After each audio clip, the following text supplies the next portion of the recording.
yes. Welcome into the Press Row Show, the #1 rated pregame, intermission, and postgame show, emanating live from the Wells Fargo Center. It's very quiet behind us. They don't have the music bumping yet. Well, because normally we don't go on until 30 minutes before the game. That is correct. Right? So we're giving you a special 1-hour version here on Black Friday. And that's because, as we've advertised, we're going to be joined momentarily by Flyers General. He's walking over right now. Flyers General Manager Danny Briere is going to be joining us here on the program. So that's why we are here early with you guys today. And so it'll be great. You can hop right in, Danny, and if you want to use the headset, you'll be able to hear us probably a little bit better. There you go. So we now welcome to the show the general manager of your team, your town, your Philadelphia Flyers, Danny Briere. Not his first time on the show. Welcome back to Snow the Goalie. You're going to have to slide in just a hair so you can see yourself. There you go. All right, you're good. So welcome to the show.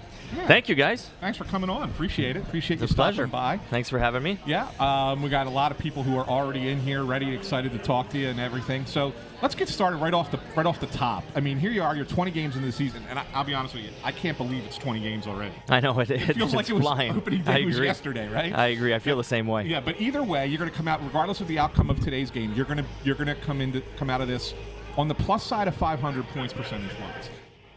Can you give us kind of like your overview of the team at this point, and are you a little bit surprised by that outcome?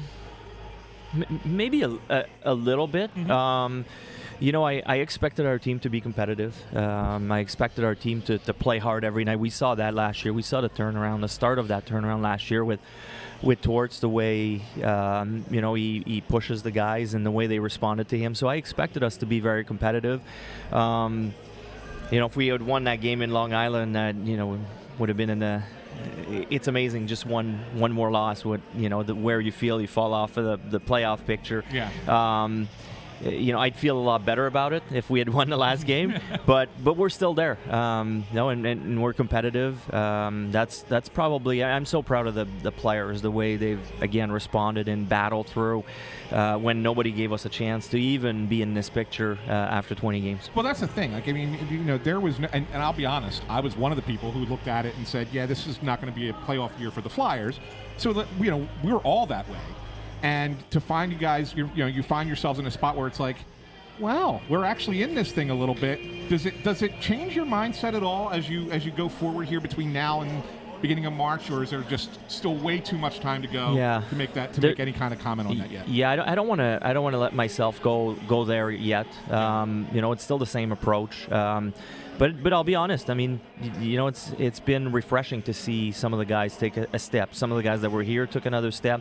The addition of Forester and Brink, we didn't realize, to be honest, that they would have as big of an impact as they've had, both of them. We saw with Cates and Tippett and Frost had done last year, York, and we expected another boost from them. Be lying if I said that Tyson Forester would be playing on the top line in today's game after 20 games. And if someone had told me about Bobby Brink, we didn't think he would even make the starting lineup right off the get-go. We thought he'd be a call-up when we did run into injuries. So both these guys have had a big impact on our team. And even Zamula on defense. He's in a good spot, and he's not playing 25 minutes a night, and I realize that, but he's given us some good solid hockey for a guy who's just teetering on the cusp of being a rookie. I think he missed it by one game because he had played a few games a few years ago. But he's been up and down. But overall, to look at his stats, to be +9 on this team, it's been good. And then obviously the addition of Walker on defense has really helped. The evolution of Sanheim on defense has really helped. So those are good news. Best trade you never made. I'm not sure I'm allowed to comment on that, but it's been so cool to see him take that step. And then it's the step we were waiting for him to take, and we saw kind of glimpses of that 2 years ago, and that part of why he got rewarded with the contract that he has. And unfortunately last year, and he's not the only one. Last year, he took a step back, and to see him come back this year with seems like a man on a mission, and really take over our defense core. I want to get back to one of the guys that you just mentioned, and it is a trade that was executed. Sean Walker. Yep. When you look at certain trades, you say, like, all right, this is a blockbuster deal, this is a mid-tier deal, and then that deal itself, I don't think there were many expectations at all, from the fan base at least, when it came to what Sean Walker was going to be for this team. Yeah. He's played so well and so consistently. Yeah. Does it change in any way? It's only 20 games, but does it change in any way the way that the organization as a whole, and you kind of evaluate his potential with this team, where like maybe it was he's going to just kind of fill a role for us this year? Does it potentially lead to the engaging about a contract? Does it lead to you fielding calls? Yeah, it's certainly in a trade. It's certainly something we're debating and talking about. He's been even better than we expected, but when his name came up in the trade, and you looked, he had a big major injury 2 years ago, and then last year was the year he was trying to come back. And it's always, when you look at those big injuries and when guys have surgeries, the year following that is always a tough year. So yes, we were gambling a little bit that he would get back to being a really solid defenseman, but we didn't know for sure. So all the credit really goes to him for the way he came into the season. He's been an amazing teammate as well, a great leader on a young team. So, we have to consider that. And again, it's 20 games in, but we'll keep evaluating and keep looking at him, because he's been a big part of the success that this team has had in the first 20 games. Well, one of the big questions and debates, I guess, that we've had pretty much every pregame show down here, and also when we do the morning after show after road games, has been Morgan Frost. Yeah. And where he kind of fits with you guys at this point. There's been some people who feel like maybe he deserves more of an opportunity. Others, like myself, feel like you guys are handling it the right way. I guess this is a two-part question, Danny. One, where are you at with Morgan as a player at this point in his career? And two, how much are you and Jonesy signing off on what Torts is doing with the way he's using him, both either in the lineup or as a healthy scratch? Well, at the end of the day, Torts is the one that makes the final decision on as far as who's in the lineup, who's playing on a game-to-game basis. We have talks with him. We're all involved in that. But Morgan, he's been in a tough spot. Didn't start the season the same way that he played in the second half of last year. Kind of fell behind the 8 ball, and again, how Brink and Forester came on like gangbuster, and we just didn't feel we could take them out of the lineup. Now it puts Morgan in a really tough position. Now we have to realize he's only 23 or 24 years old. There's still lots of hockey in front of him. He's proven last year that he's an NHL player, and we realize that. But it's more than just talent too. There's roles that need to be played. There's positions sometimes. You take a guy like Cates and Paling. They have a completely different role than he brings. So you need a little bit of that as well. And when you bring a guy like Sean Couturier, who's going to take 20 to 24 minutes a night in a center position, that's a lot of minutes right there that last year were available. Part of the reason why guys like Cates and Frost had more opportunities, more responsibilities last year. So we encourage people over on YouTube and on Facebook to send their questions, comments, and concerns. We'll get to as many as we can here with Danny. If you're on Twitter, we love you. We appreciate you. Think you're great, but we can't pull your comments up on the screen. So by all means, if you have a question, we will try to get to it here in the limited time that we have with Danny before the game. Now, there's one here from Chris Freed. The language of it is a little bit more direct, but I do want to bring it up because it's a question that some fans have had. The off-season plan was to rebuild, and so I don't know, like in a way, it helped to set the bar of expectations pretty low. But Chris's question is one that has been thrown around a lot on social media, a very great place to find questions.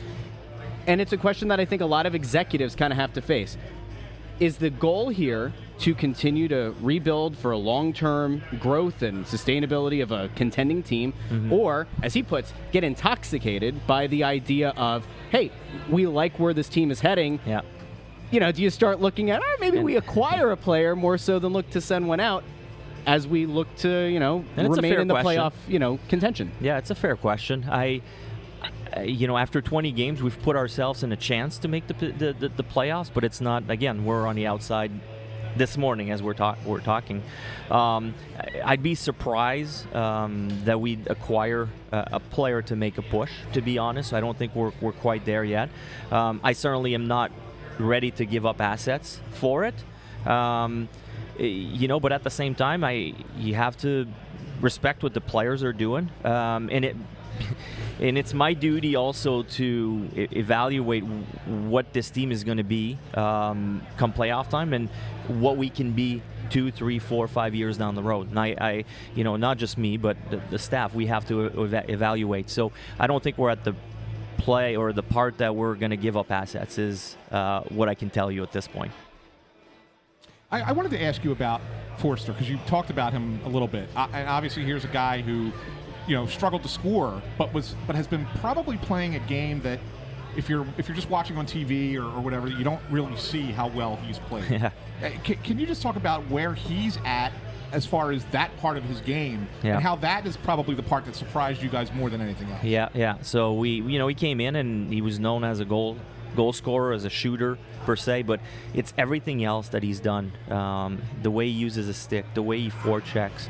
When you watch him play, watch how many times he strips the puck away, or he creates chaos in the offensive zone for our guys to come in and have chances to score. So a lot of the time he's not the guy putting the finishing touch on a play, but he's the one that starts the chaos. It's been amazing, and he's been so responsible both ways on the ice. That's why Torts is not afraid to use him in different situations, even late in games. So that tells you a lot, as a rookie to come in and get the ice time. He's earned it, and we look at more than just the goal scoring. Obviously, we wish he had 10 goals by now because he's had enough chances to get there. But, everything else in his game has been at a veteran level, and that's the really impressive part in his game. There's a question over here from Addison who says, you drafted a lot of talent in 2023, a lot of whom are off to a great start.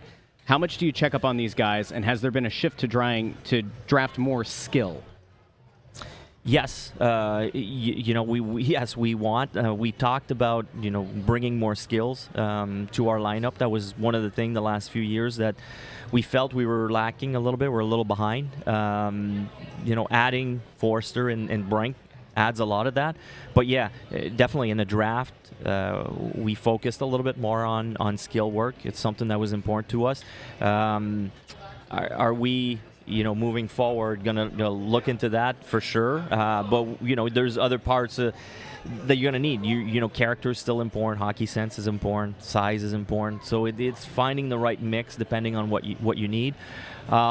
We do keep tabs on these guys. We brought in some guys to work with. In developing our young guys, the Riley Armstrong and Nick Schultz to start with, and then the addition of Patrick Sharp and John LeClaire. We've been really, really involved with that too, so it's really cool to see. They have meeting, they talk to all of our players at least once a week, and then we send our guys to spend time with them and watch them play and try to help them, get to the next step in their career. What is the process like for guys that are a kid like Michkov, who you can't really go see? Like, how do you stay on top of that? What's the process? Yeah, he's probably the exception because it's really tough to get face to face with him. It's even tough because he doesn't speak English. He's working on it. Right. So there's a little bit of communication with our development staff, but it's a little tougher. The good thing with him is he's playing probably in the second best league after the NHL. So we watch most of his game. We watch all of his shifts every time he plays. I missed the game this morning, but I'm going to go back later this afternoon or tomorrow and watch his shifts. So we're constantly watching everything that our young guys are doing because it's our future. We realize how important all these guys that are in our stable, how critical and important, and that not all of them will pan out and play for the Flyers, but we're trying to increase our chances and prepare them for what's next. In the case of Michkov, is there anything that's popped out on film that he's looked better at, or that it looks like he's improved upon since you guys drafted him? Or does he look like the same guy? Just he keeps looking better, to be honest. Yeah. There's so many. I mean, we knew about all the small plays, but we've been amazed by how strong he is, how creative. He just keeps making plays after plays that you don't see from a lot of players. He definitely has a special knack. He has a little something, and his coach. We read some comments that his coach is happy with his development. That he thinks he's improving defensively as well. So we're really excited still about him. You guys don't have, I'm assuming, there's no influence on this, but based on where he started, where he was a healthy scratch, and then he got transferred to Sochi, do you guys have any kind of, I can't imagine you do, but are you able to, through the agent or whatever, try to encourage a move like that so that your player isn't kind of chained to the bench? We would love to, but unfortunately, we didn't have. That was a welcome development, then I assume. It was. I mean, at first it was exciting that he'd be playing for one of the best teams in St. Petersburg, but after seeing the start and him being in and out of the lineup, we really welcome the change to Sochi. Even though they're not as good of a team, it's good to see him play more, have more responsibilities. We have one more from a fan before we let Danny go. I did have to ask one question about. Oh, you can pop that up if you want. That's funny. Well, I mean, we have the Snow the Goalie tailgate that we're working on, and Scott Walker here is offering to bring you poutine if you show up to the tailgate. That's how you might get me to come. Is there any place stateside that makes good poutine? I haven't found one. A few years ago, there was one here in town in Philadelphia. I'm blanking on the name because it was a chain from Montreal, but they disappeared again. So I'm not too sure where to go. So if you're watching out there and you make poutine at your restaurant, you can sponsor Snow the Goalie. You can bring poutine here. We'll get him back on. Get a nice ringing endorsement. That's right. Go ahead, Ann. No, yeah, well, so one of the things we wanted to make sure that you got on before warm-up started. And I just have to ask this question. And look, I've been covering hockey for a quarter century, and I've never really gotten the answer to this. It's that warm-up time for coaches and staff is really, really, really important. Yep. I watch it and I'm like, all right, what are the Doesn't lines? tell you. What are the lines? Who are the defensive pairs? Yeah, who's the other team starting goalie? Yeah. That's all I get out of it. Yeah. Is there anything you guys are getting out of that by watching that? Is there anything special that you guys see in that? Well, I don't know for other people. I don't know what coaches are looking at. I've never really put myself in their shoes. For me, it's my chance to see the opposition because during the game I focus more on our players and our system and what we're doing. That sometimes, or most of the time, I miss, certain players that I want to know a little bit more about. So during the warm-up, I'll key on a few players, try to watch how they move, how they skate, how they pivot, how they shoot the puck. You don't get the character and how hard they play, but or the grit, but you see some little things that you're trying to pick up on. So that's my focus. The last one I had for you is there were some conflicting reports over the last few days about the possibility of late in the season, once his college season is over, about Cutter Gauthier potentially getting a look or potentially getting time. Is that something that's been discussed? Can you, confirm or deny any of the reports that are floating out there about the potential of him making his way here? Yeah, I mean, he's been impressive. He's had a great start of the season there again in college. He was great last year. He's been even better this year. We feel he's ready to turn pro and play in the NHL. So, we'd love to be able to sign him after the season, maybe come in when his season's over, depending how late they go, and play some games for us. But there's so many things around it, so many things going on. It's a little too early to tell. Let's sneak that last one in since he just paid for his All right, so Hunter Mikos wants to hit you with this on the way out. Your thoughts on analytics? So, I mean, you could take that as a very general question, or how this organization revamped the analytics department. You were here as part of the prior regime that did a lot of that overhaul. Has your view on how analytics have been consumed and approached by the media and fans, has that changed at all from when you first started in a front office capacity to now as the GM of the team? Well, I'll be honest. I mean, it's not like I'm super well knowledge in analytics. So I do believe in it.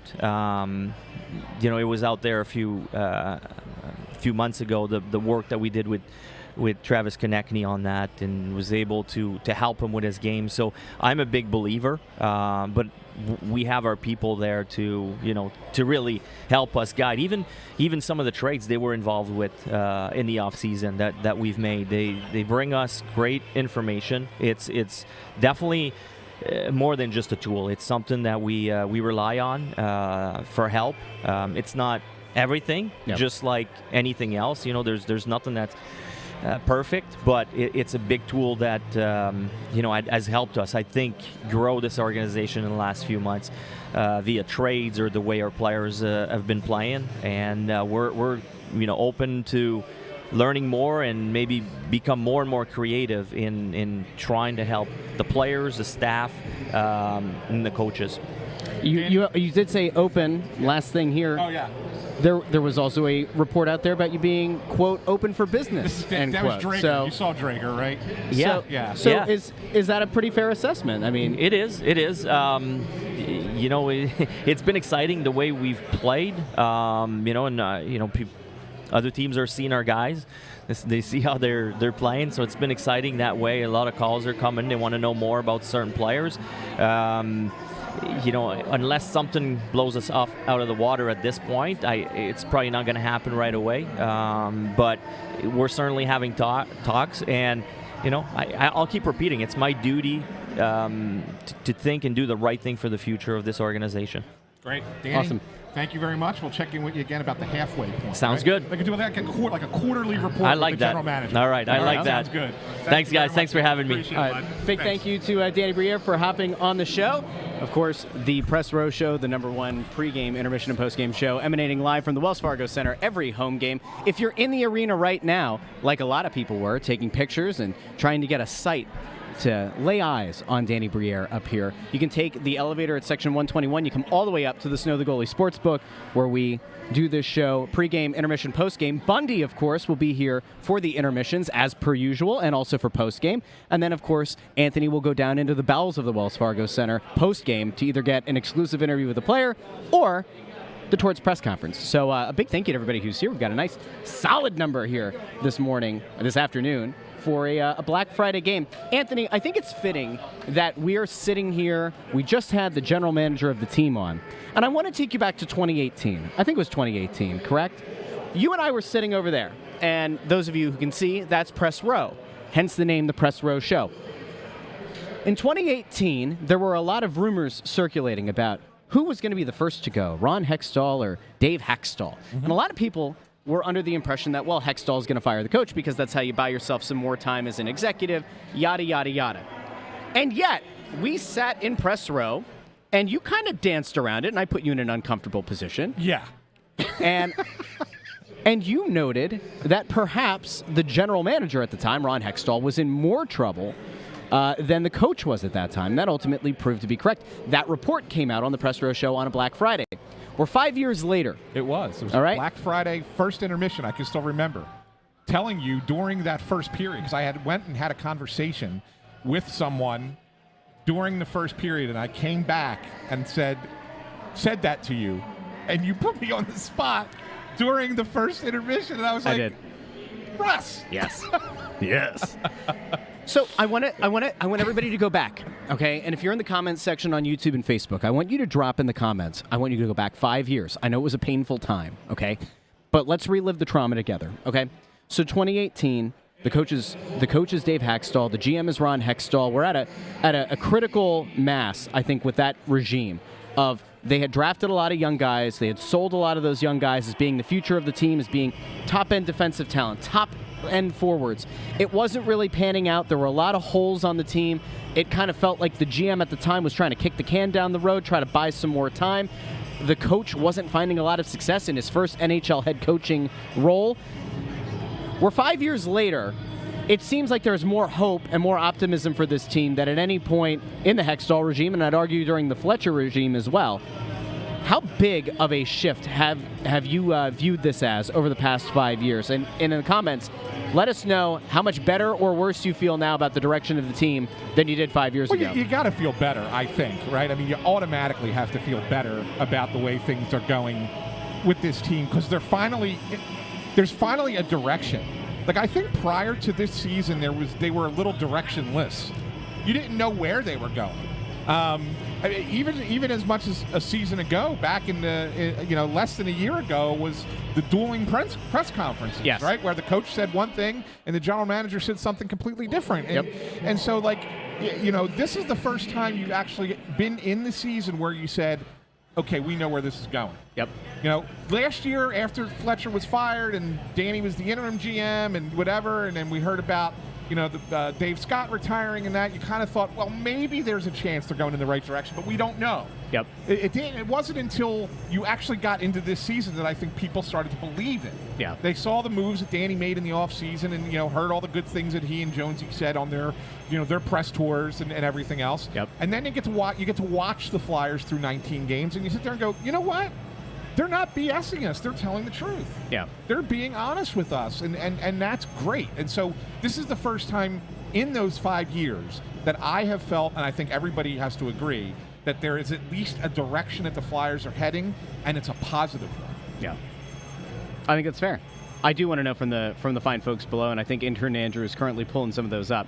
But you think about the way that I messed something up there. You think about the way that at this point, the team as a whole, while there may be some issues, while there may be some holes with this team, it feels like they might not have the top-end talent here right now, but they certainly have it in the pipeline. And it's interesting to hear him talk about Michkov in the way that he did, because Michkov is a guy who I think a lot of this hinges on in a lot of ways. It depends on how the rest of the season pans out. It depends on if you get a high draft pick, all that. But if that ultimately is the crown jewel of this attempt at a rebuild, and he does turn out to be the dynamic top-end talent who comes over here at a ridiculously affordable contract at the time that you're ready to flip the switch into being a playoff contender, that all automatically gives you more hope for what the team can be in 3 years than I think good luck, like in the last 10 years.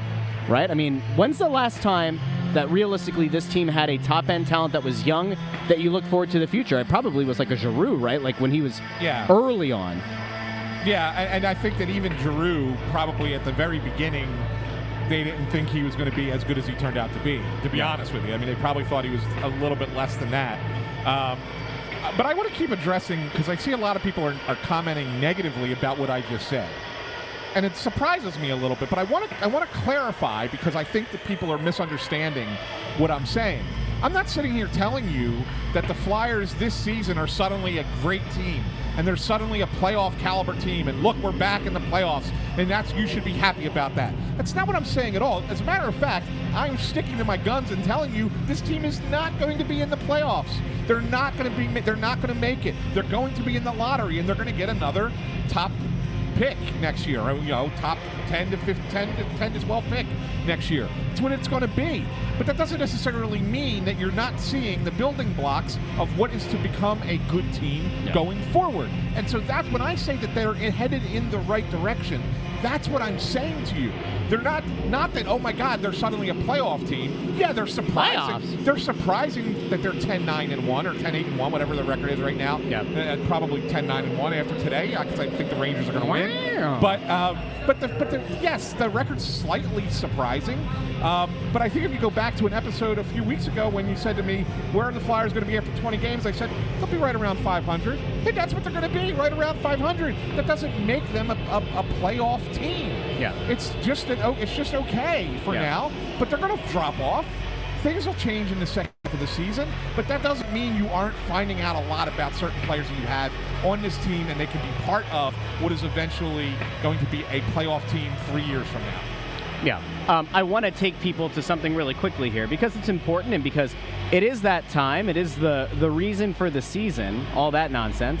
I want to take people do some exciting stuff that we have going on over at the Snow the Goalie store, shop.snowthegoalie.com. We have new merch available. New merch! You go over to shop.snowthegoalie.com. People have been asking for a Bundy Bomb shirt. There you go, Bundy Bomb, with the definition, all right? It's a great shirt. The orange and the black. I like that one. I think it's a great one. At Thanksgiving dinner yesterday, the whole family was like, that was their favorite one. The orange and the black. Yeah. Make sure you go pick that up for the Flyers fan in your life. Shop.snowthegoalie.com. I'm a Torts guy. And if you're not a guy, if you happen to be a lady and you're like, hey, I want an I'm a Torts girl shirt, there's one of those too. We had a lot of ladies asking on YouTube, Facebook, and Twitter for women's apparel. So there are also the women's relaxed fit shirt versions of this, the orange and the black, Bundy Bomb, and of course, the last one, Coots. Like it. You get the Coots shirt. That's Like also available as a sweatshirt. And I thought there was a fifth one that somebody forgot to put up there. There is. Well, there's a reason that's not up there yet. Okay. But yes. So anyway, head over to shop.snowthegoalie.com. You can go pick up this merch. Of course, we have the stuff with our logo and all that, and people love that stuff, and they've been buying that for a couple of months now. But shop.snowthegoalie.com. We thank everybody who is excited and joins us on this wonderful ride that we find ourselves on consistently at. So, big thank you to everybody who goes off to the store and buys stuff. I will tell you, I think it's December 10th is the cutoff to have things in time for the holidays. So if you want to make sure that you get it, the sooner you order it, the better. If you wait until December 10th, you'll be okay. Look at do you see what Allison put up there? No. Although I see what Matthew says, and we'll absolutely sign that. There's Allison's. Ooh, can I get an I'm a Briere girl? We have to figure out if we're allowed to put the name. See, Torts is a nickname, and it's also not trademarked. That's the key. Danny B. Ooh, You can put Danny maybe B. we could do that. We might be Right. able to do something like that. I'm a Danny B girl. Yeah. So anyway. I like that. Good suggestion, Allison. Yeah. Let's get to some of the additional questions, comments, and here we go. Micah London, by the way. I'm wearing my Michkov Mania shirt right now, Attaboy. which you can also go get over at shop.snowthegoalie.com. So, Yep. so big thank you. And you alluded to this a little bit ago, that you think that today is going to be a Flyers loss. Now, I tend to be the one who is Captain Negativity, allegedly, on social media. What has led you to decide that the Rangers might have a good game out here today?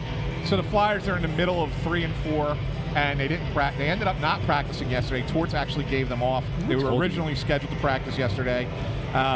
I didn't think they played a great game against the Islanders. I thought it was okay. I thought that the first period was just kind of a blah period all around for both teams. I thought the second period was very loosey-goosey. And I gave the Flyers some credit for the way they played in the third period, had some chances to get back in the game, just didn't finish it off, and they end up losing 3-2. But the Rangers are another level. This Rangers team is playing some really, really good hockey. They've been one of the best teams in the NHL so far this season. To the Flyers' credit, they do play well against teams who are upper echelon. They have done so all season, and so I don't think it's going to get blown out by any stretch of the imagination in this game. I just think that the Rangers are a significantly better team, and I think that they're just going to impose their will a little bit today. Yeah. I just think it's a tough spot for the Flyers. I would have felt more confident about it coming off of a win Wednesday than I would coming off of that loss. I don't know if they're going to be able to beat Shesterkin. He's a heck of a goalie. We'll see. But I mean, I just think that look. This is one thing I wanted to bring up that I'm really interested to watch today, and it's not necessarily anything on the ice but off.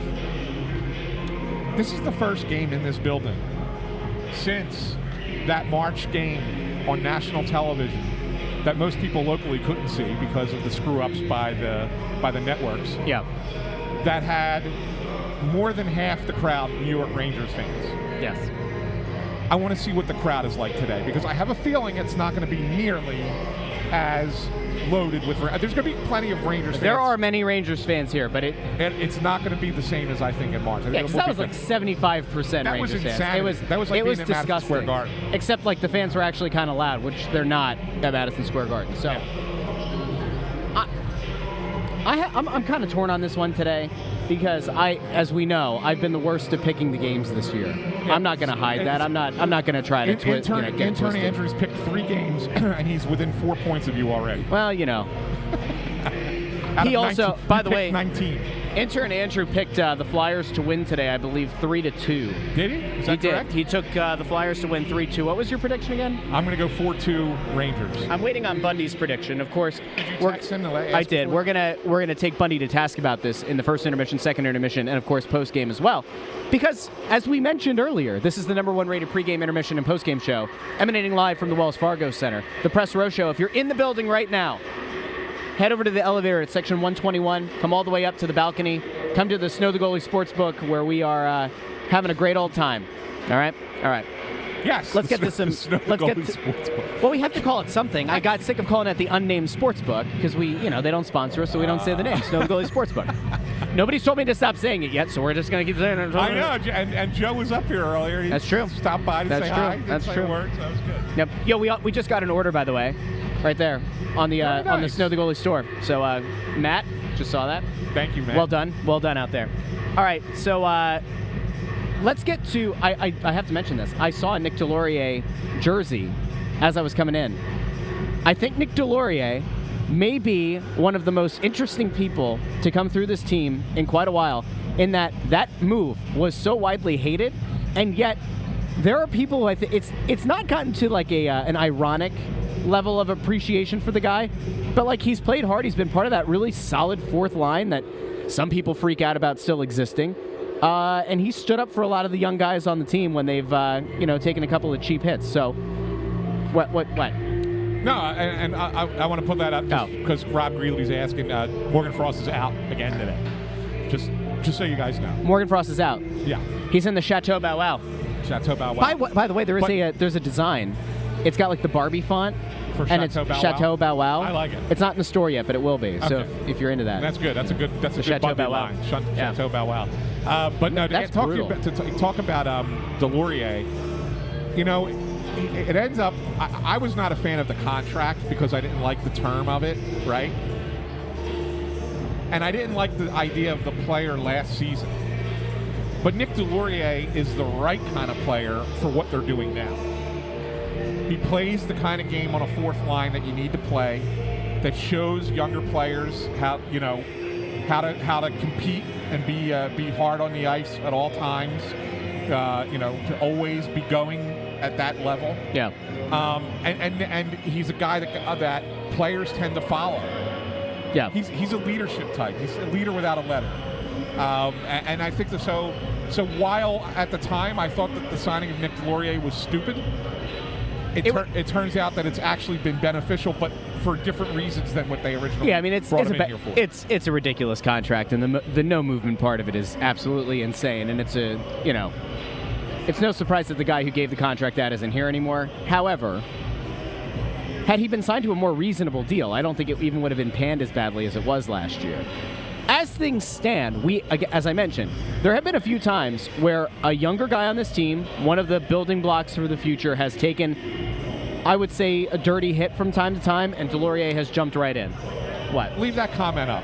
I do want to address it. TV production guy says, no Frost, tell me how much longer Forster's going to stay on the top line. Got to get more than a point. Yeah, sure, you need more offense, right, from him? But he is playing such good hockey now. You gonna jump in the seat? Yeah, Jonesy's he's kind of patrolling. He's like a shark right now. Yeah, he's thinking about wandering around. He's wandering around. Go ahead. But the way Forster is playing, and Danny addressed it with the TV production guy. I don't know if you saw the interview, if you got on late.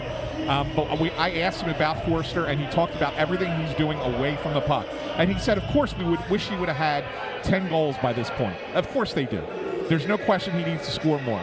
Yeah. But the fact of the matter is the guy is playing the way you need to play without the puck and creating chances for this team by going and getting the puck back. He is forechecking like the devil as a kid, right? In his basically his rookie season, for all intents and purposes, and doing the things that need to be done to have a complete game. And usually that's the part of the game that does not come to a young player right away. That's usually something that has to be developed, that has to be coached up, that has to take time, and sometimes never arrives. And Morgan Frost is the perfect dichotomy to Tyson Forester. Morgan Frost has a lot of skill, but doesn't play the game the way it needs to be played, say, in the lineup consistently. Forster, he'll get his goals eventually at some point. If you got to remember, when Sean Couturier first came into the league, he couldn't score either. Not to say that he's a prolific goal scorer now, he's not, but the difference between what he was in his first and second and even third season offensively compared to what he became was night and day. So it's easier for the scoring touch to come back down the road, and it's harder to have that the rest of your game as a young player, and he has the rest of the game. That's why he's playing on that top line, and that's why they feel he deserves to play on that top line. I'm going to go to a tweet that Alex Appleyard put out. Yeah. So among the 5 centers that have played for the Flyers so far this year, Frost leads in expected goals for percentage. We love that stat. Goals for percentage, goals per 60, primary assists per 60, and points per 60. Now, you can make a case that those are valuable numbers. You can also make the case that anytime, I shouldn't say anytime, but a lot of times, it's not just in hockey, this happens in basketball with per 48-minute numbers. It's a way to kind of manipulate numbers into looking like something that they might not be, and to make them look more impressive than what they actually are. It's why you'll hear Bundy tell stories about how coaches sometimes take the analytics and rip that they're handed, rip them up and throw them out. Because there are so many things in hockey that cannot be measured analytically. It's why I think it's the sport where, like I'm a big analytics guy in baseball. Like, I think analytics in baseball. Oh, you like baseball? I think analytics in baseball, I do think that sometimes it goes too far, but I do think that there's a point where analytics can tell you a lot more and help you play the game a lot better. Yeah. Right? Whereas I think that the analytics that we rely on in hockey are things that have been measured for years, just not in the way that they are. Right? Coaches have been measuring these using different terminology in different ways internally. It's just now that they're publicly available that everybody thinks that we should know what this means and translate it, and it really doesn't always translate to who the player is. Yeah. So again, Morgan Frost has very good offensive skill.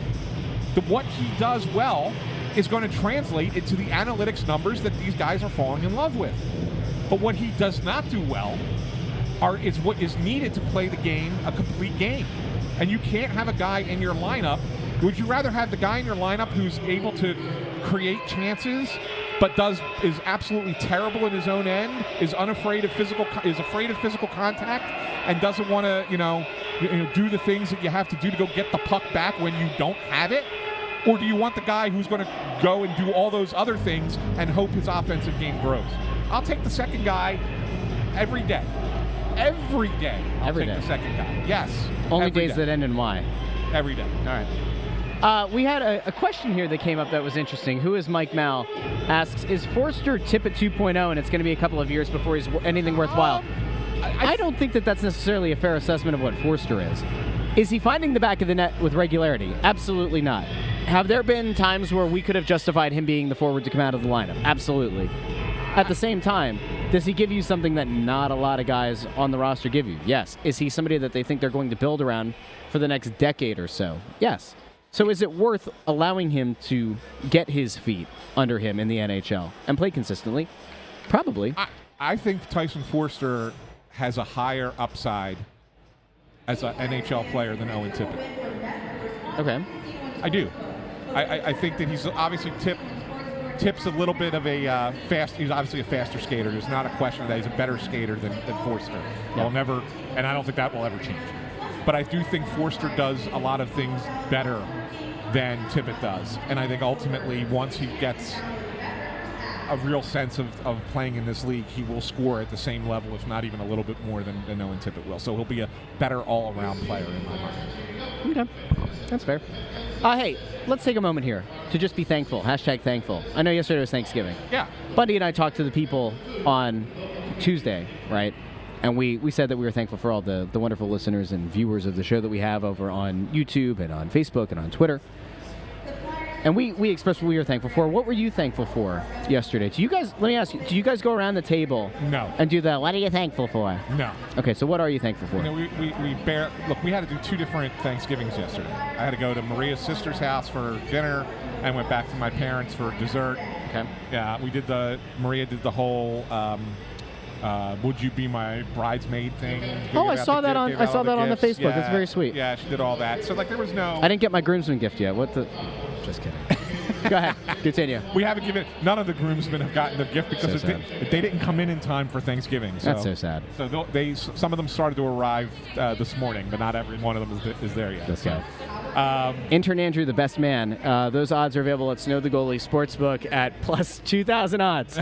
So if you're looking for all right. Anyway, something you're thankful for. What is it? Russ, I'm thankful for you, and you know why? You know why I'm thankful for you? Why? Because you do everything behind the scenes for this show. You do everything. I have a lot of ideas. I do, I'll get guests booked on the show. I do my, my journalism work that has to be done. But you're the hype guy. You're the reason after 5 years we are sitting where we are. You're the reason that we have a Danny Briere joining us on the pregame show today. Yes, I got the request in and I made it happen for today, but you are the reason that it happened, because without you being as pushy and as over the top as you are sometimes, we don't get to where we are today. So in a sense, I'm thankful for that. I don't know what to say. It's the nicest thing you've ever said. Well, thanks, man. Is that good? That was very nice. Was that right? Is that what you were looking for? No, but that was very nice. I wasn't expecting a "What am I thankful for?" question, so I had to come up with something on the spot. Well, that was very kind. Yeah. I appreciate that. All right. I'm thankful for you, I suppose. As we've done this whole thing together, you can be a yippee chihuahua all you want. That's me. Yeah. But without the gravitas of the guy who's covered the team for a quarter century, I don't think this happens either. That's fair. And I'd also say that we're both thankful for our good pal Bundy, who will join us for intermissions 100%. postgame. And I think that he's helped us to grow this thing. And I think that I'd also say that we are thankful here for intern Andrew's work on the board at the home games. It's been nice. It's been good. It's been good. We'll get more intern Andrew involvement soon. I actually had I had something planned that I was going to go off of with the being. Oh, I remember now. So I asked my kids that this morning, what they're thankful for, because we forgot to do it yesterday. We had a lot of people at our house, and this is how it went. Our 8-year-old son said he was thankful for his family. Great. Our 6-year-old son said trees. Okay. Our 3-year-old daughter said mozzarella. Did you see my response to you when you put that out on Facebook? I did. And what did Dino say? He could not. So I guess he's thankful that he's that he's not a year old and he can't answer that. Didn't have to answer Dad's question. Yeah. Yep. There you go. All right. Look at this. You got Shaggy. Shaggy's about to cry, I think. So there you go. Zach called me the nagging wife of Snow the goalie. So that's good. And that's Zach. That is exactly right. How many times have I said up here off air, and Andrew laughs because he knows what I'm about to say. I said, when did I marry Russ? When did I give him a ring? Because I didn't. That's right. But that's what we feel like sometimes. Sometimes we do. I like this question from Mr. Twister. If I wanted a Michkov Mania shirt, where might one go? Shop.snowthegoalie.com. It's available on a hoodie, on shirts. I think we also have it on the beanies, right? On the toques. Yeah. We have a Michkov Mania toque. I don't remember if we have a trucker cap of it, but you can also, by the way, you can also just go MichkovMania.com. It'll take you to the Snow the Goalie store. So there you go. I mean, seriously, go over to the store and buy something. It's great. We love it. We think it's fantastic. All right, let's get back to the questions, comments, concerns. Andrew said that Andrew Jacobson said, "I'm about to cry from your kind words." That was great. Let's get to something else that's happening, and it was something that Danny pointed out that I thought was very interesting. Yeah. And it's a guy that we've talked a lot about. We've talked about this a lot. Travis Sanheim, and the fact that he has rediscovered his game to some extent. That he looks as good as he's looked in probably 2 years, right? He seems to have found, these guys are just kind of figuring out behind us. I know, right? Maybe if I pick his nose while he looks. I don't know this guy. I don't want him to come hit me, but there you go. Tickle behind the ear. So Travis Sanheim has had a really resurgent season. He had a few dips early in the year, but for the most part has looked really solid for this team. As they await the return, whenever that is, of Rasmus Stalainen, have you been surprised that he's been able to kind of rediscover his game in the way that he has? Or did you think that this was just kind of bound to happen? That's a maturity. I think well, first of all, it's certainly a maturity. He's definitely a different player this year than he's been at any point in his career with the Flyers. Even when he was playing at his best, back when it was with Phil Myers and they made the playoff run, right, during the bubble. I think this is a different version of Travis Sanheim. I think he's matured. I think he's got a little bit of a different mentality the way he's playing. I think that almost getting traded kind of set in with him, oh no, I better ramp up my game to a new level. And he added a lot of muscle and strength to his game this year. He looked big. When you had him in the locker room the other day, he looked legitimately far more imposing than he used to. Not that he was a string bean before, Well, but he was. looks like a guy that you don't want to run into. He used to have he used to have that deer in headlights look on his face. Yeah. Now he has it look like he's a bona fide killer. He looks like he's a buck who's about to go head on with you. He does look like a ram. And so, yes, he's played a much better version. And I think that they're letting him be more creative up ice. They're letting him jump in the play more. I think that there were some limitations to that in the past. I think that they try to play a defensive-minded game last year with Torts, and I think certainly before Torts, he was not given the freedom to do that. Yeah. But Torts has said that he's changed their style a little bit this year to have the defenseman more active and more jumping into the play, and so I think that that's a thing. I think that's a really important part of the change in his game. So it's all encompassing, and credit to Sanheim for doing that. And it's funny because you remember when we had the Jonesy interview back before the start of the season, and he said to us that contract by the end is going to look really good. Yep. And maybe they knew something about Sanheim before we got to see it on the ice. If this is the way Travis Sanheim can play night in, night out, I still don't think he's a number one defenseman, but can he be a number two? Yes. And can he be a very good number three? Yes. And that will, in fact, be a bargain of a contract if he can maintain this level for the duration of it. Yeah. Let's get over to... Ed liked what I said. That you said to Danny, best trade he never made. and he's like, I can't comment on that. Anybody laughed. Yeah. Right? He laughed with it. Yep. Torrey Krug maybe gets some MVP love here from this city, Yeah. Do they play the Blues at home? Yes. All right. When that game happens, we need to get some of the Snow the Goalie faithful out here to start a thank you Torrey chant. I think that's only fair. By the way, we mentioned during the Danny interview about the Snow the Goalie tailgate, which we'll be doing, I think, probably in the spring. Yeah, we've already, just so everybody knows, we've had some beginning discussions with the organization, very, very beginning discussions, but they're interested in working with us to do this, so it will happen. I would anticipate sometime in March, I would say is likely, but we'll get more details on that as they come to fruition. What I can tell you is that's not going to be the first event that we do, though, however. We are currently in the works on at least 2 different events. One on January 13th. That's what we talked about. We need to finalize. I had more conversations yesterday with them. Okay, so you're going to say January 13th is official? I won't say it's official yet, but it's unofficially official. Yes, it's unofficially official. Okay. Correct. So January 13th, mark that off. Who are they playing that day? At Winnipeg. It's a road game. At Winnipeg, but it's a 7 o'clock start. 7 o'clock start. So January 13th, circle your calendar, or make a note to yourself that you're going to come out to a live show. We'll be doing the Press Road show for that one. We'll watch the game. There's going to be food. There's going to be a lot of fun stuff going on. Yeah. I don't want to give too much away, but that's going to be cool. We're also working on another one as well. So the goal here, as we've always said, is to go out, and you can come to us if you're at the game, up here in the Snow the Goalie Sportsbook all the way up, or we'll come to you. So I'm going to laugh at that every time, like I used to laugh at the Only Flyers podcast. Well, it is. At the very beginning. It's weird. We did this for 5.5 years, and yet there's still there are no other Flyers podcasts. You used to say it all the time. Like I remember at the very beginning, I was like, "Oh, Russ, you can't say that." And then the more you said it, I would just laugh every time you said it. Yeah. And now that you're saying Snow the Goalie Sportsbook, because I'm envisioning in my head 5 years from now that we actually have a Snow the Goalie Sportsbook. I don't want to Snow the Goalie Sportsbook. I don't. It's complicated. It really is. But I will tell you that if you come up here, Section 121, take the elevator all the way up to the balcony. You can come join us here. Bundy will be here, intermissions and postgame.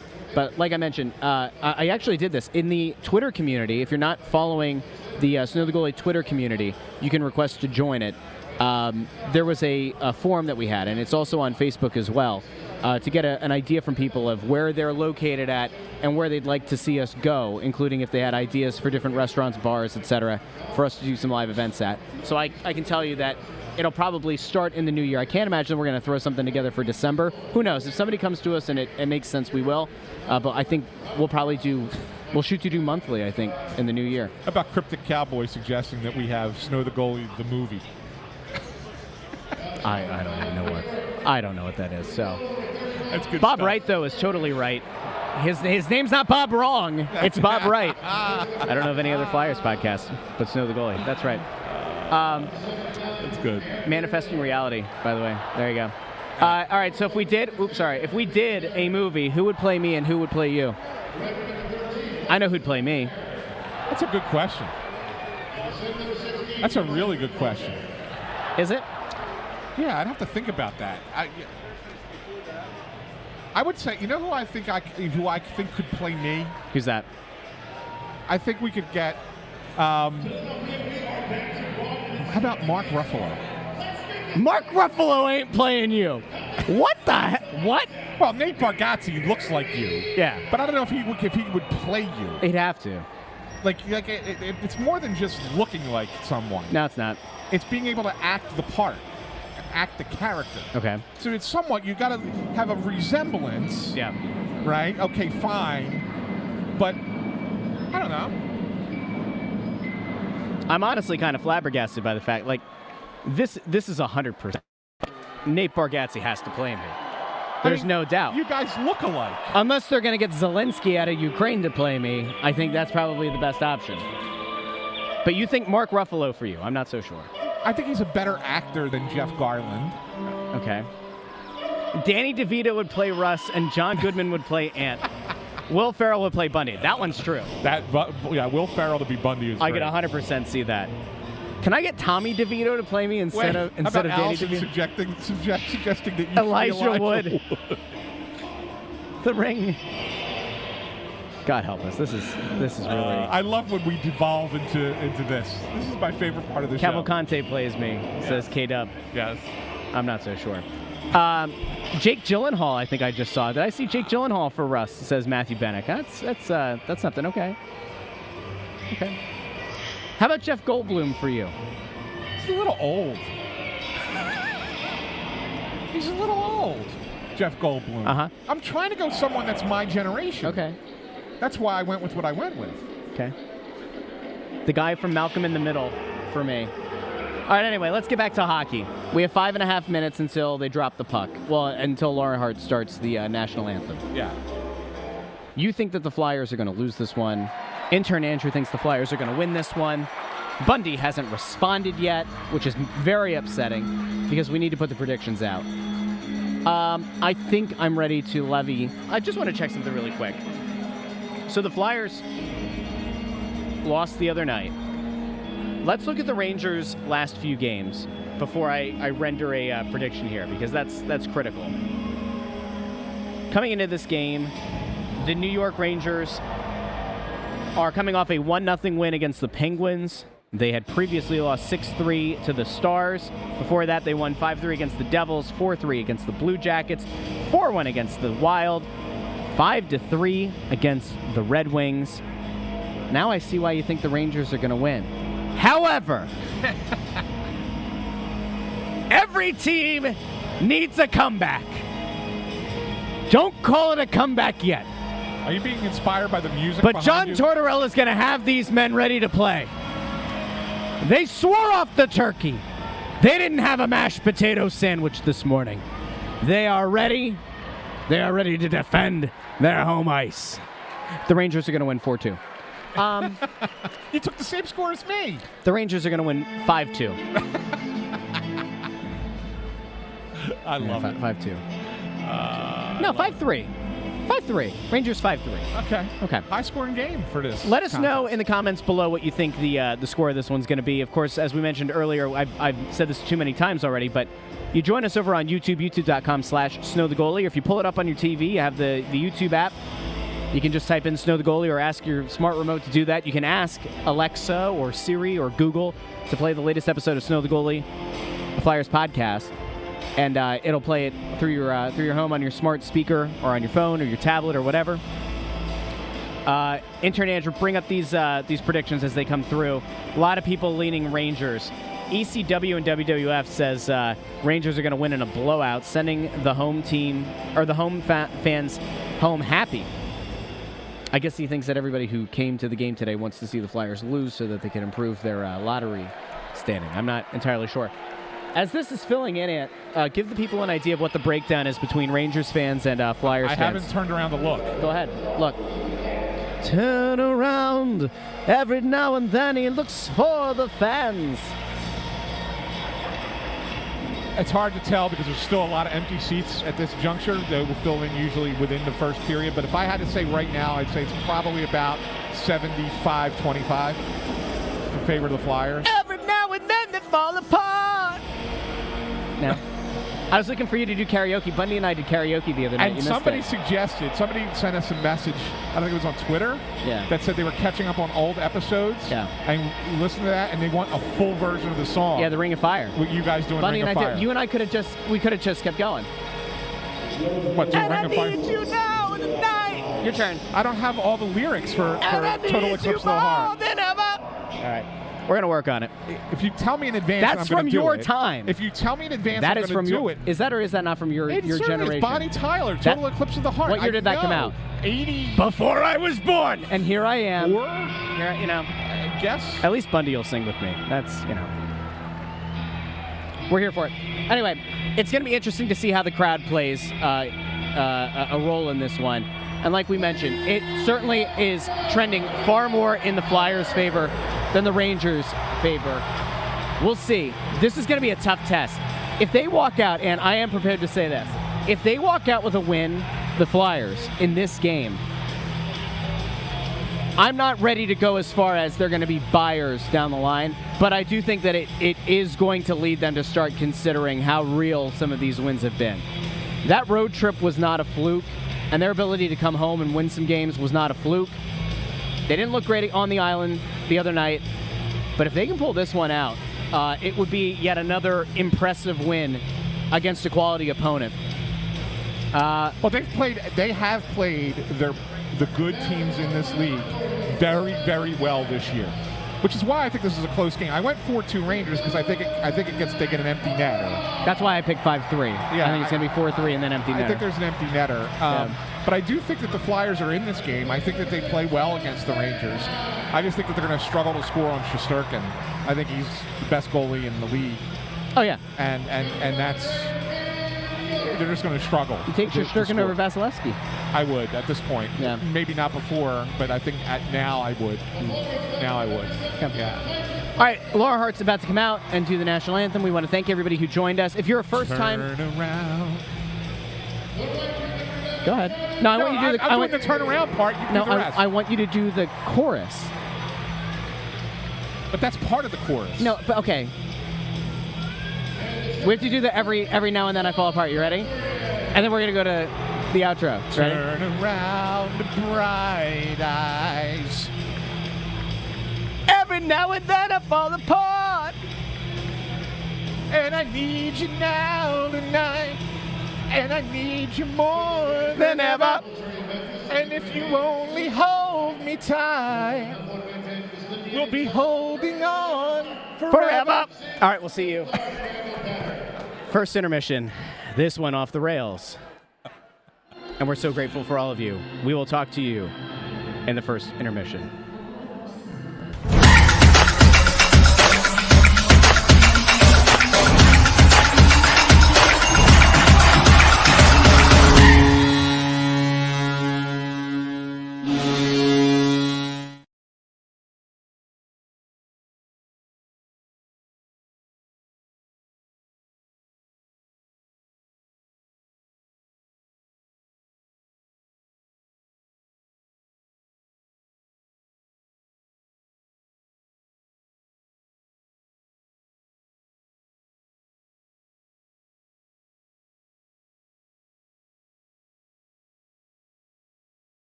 Oh, yes, ladies and gentlemen, welcome in to the Press Row Show. First intermission, the #1 rated intermission show here, emanating live from the Wells Fargo Center in Philadelphia, Pennsylvania. Now, we are live. The Rangers are alive. I'm not so sure about your team, your town, your Philadelphia Flyers.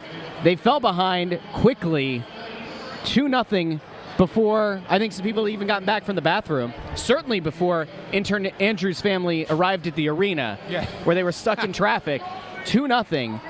Not a great period there by the Flyers. Bundy, welcome, by the way. Great to see you. Heard you guys had a great interview with our GM, Danny Briere. I'm going to listen to that later. But good stuff. I've heard a lot of great stuff. No, it was a great interview. We appreciate Danny coming on. That was great.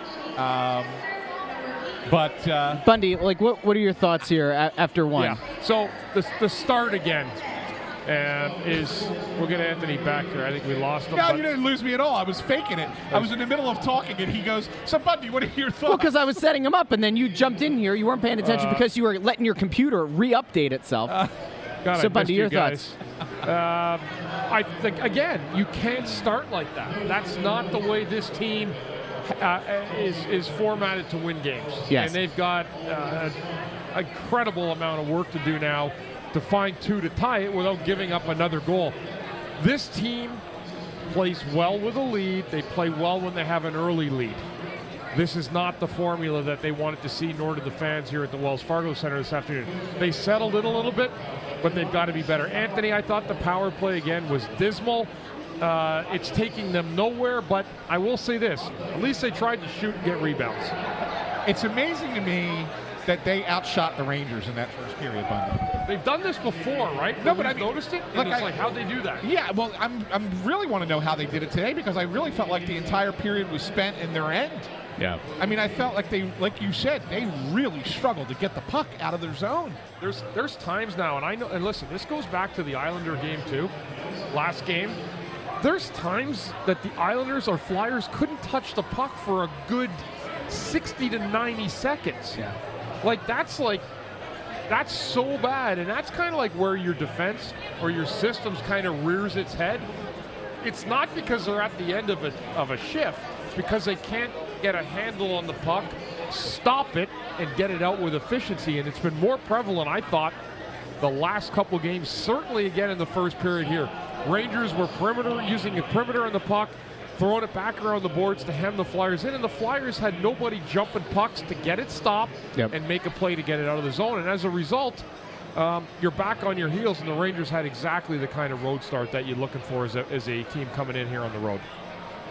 I want to get to a comment by our friend, and I put that in quotes. Oh. Because sometimes he's a friend, sometimes he's not a friend.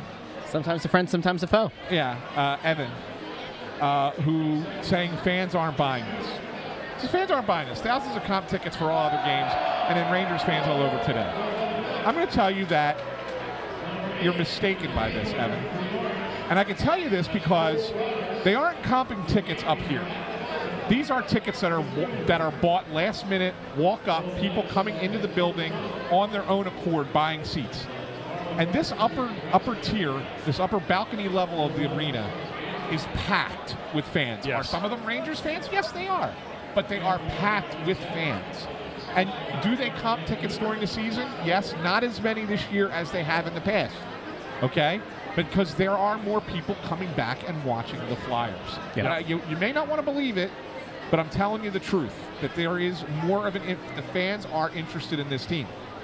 But they have to get out to better starts, because this is now 2 games in a row where they had kind of a listless first period, and then they get behind in the game, and the team cannot come from behind, Bundy. They just can't. They're very good when they get a lead and protecting the lead, not good at all when they get behind in the game. Yeah, and then what happens is the power play gets a couple of opportunities afforded to them, and it's not good.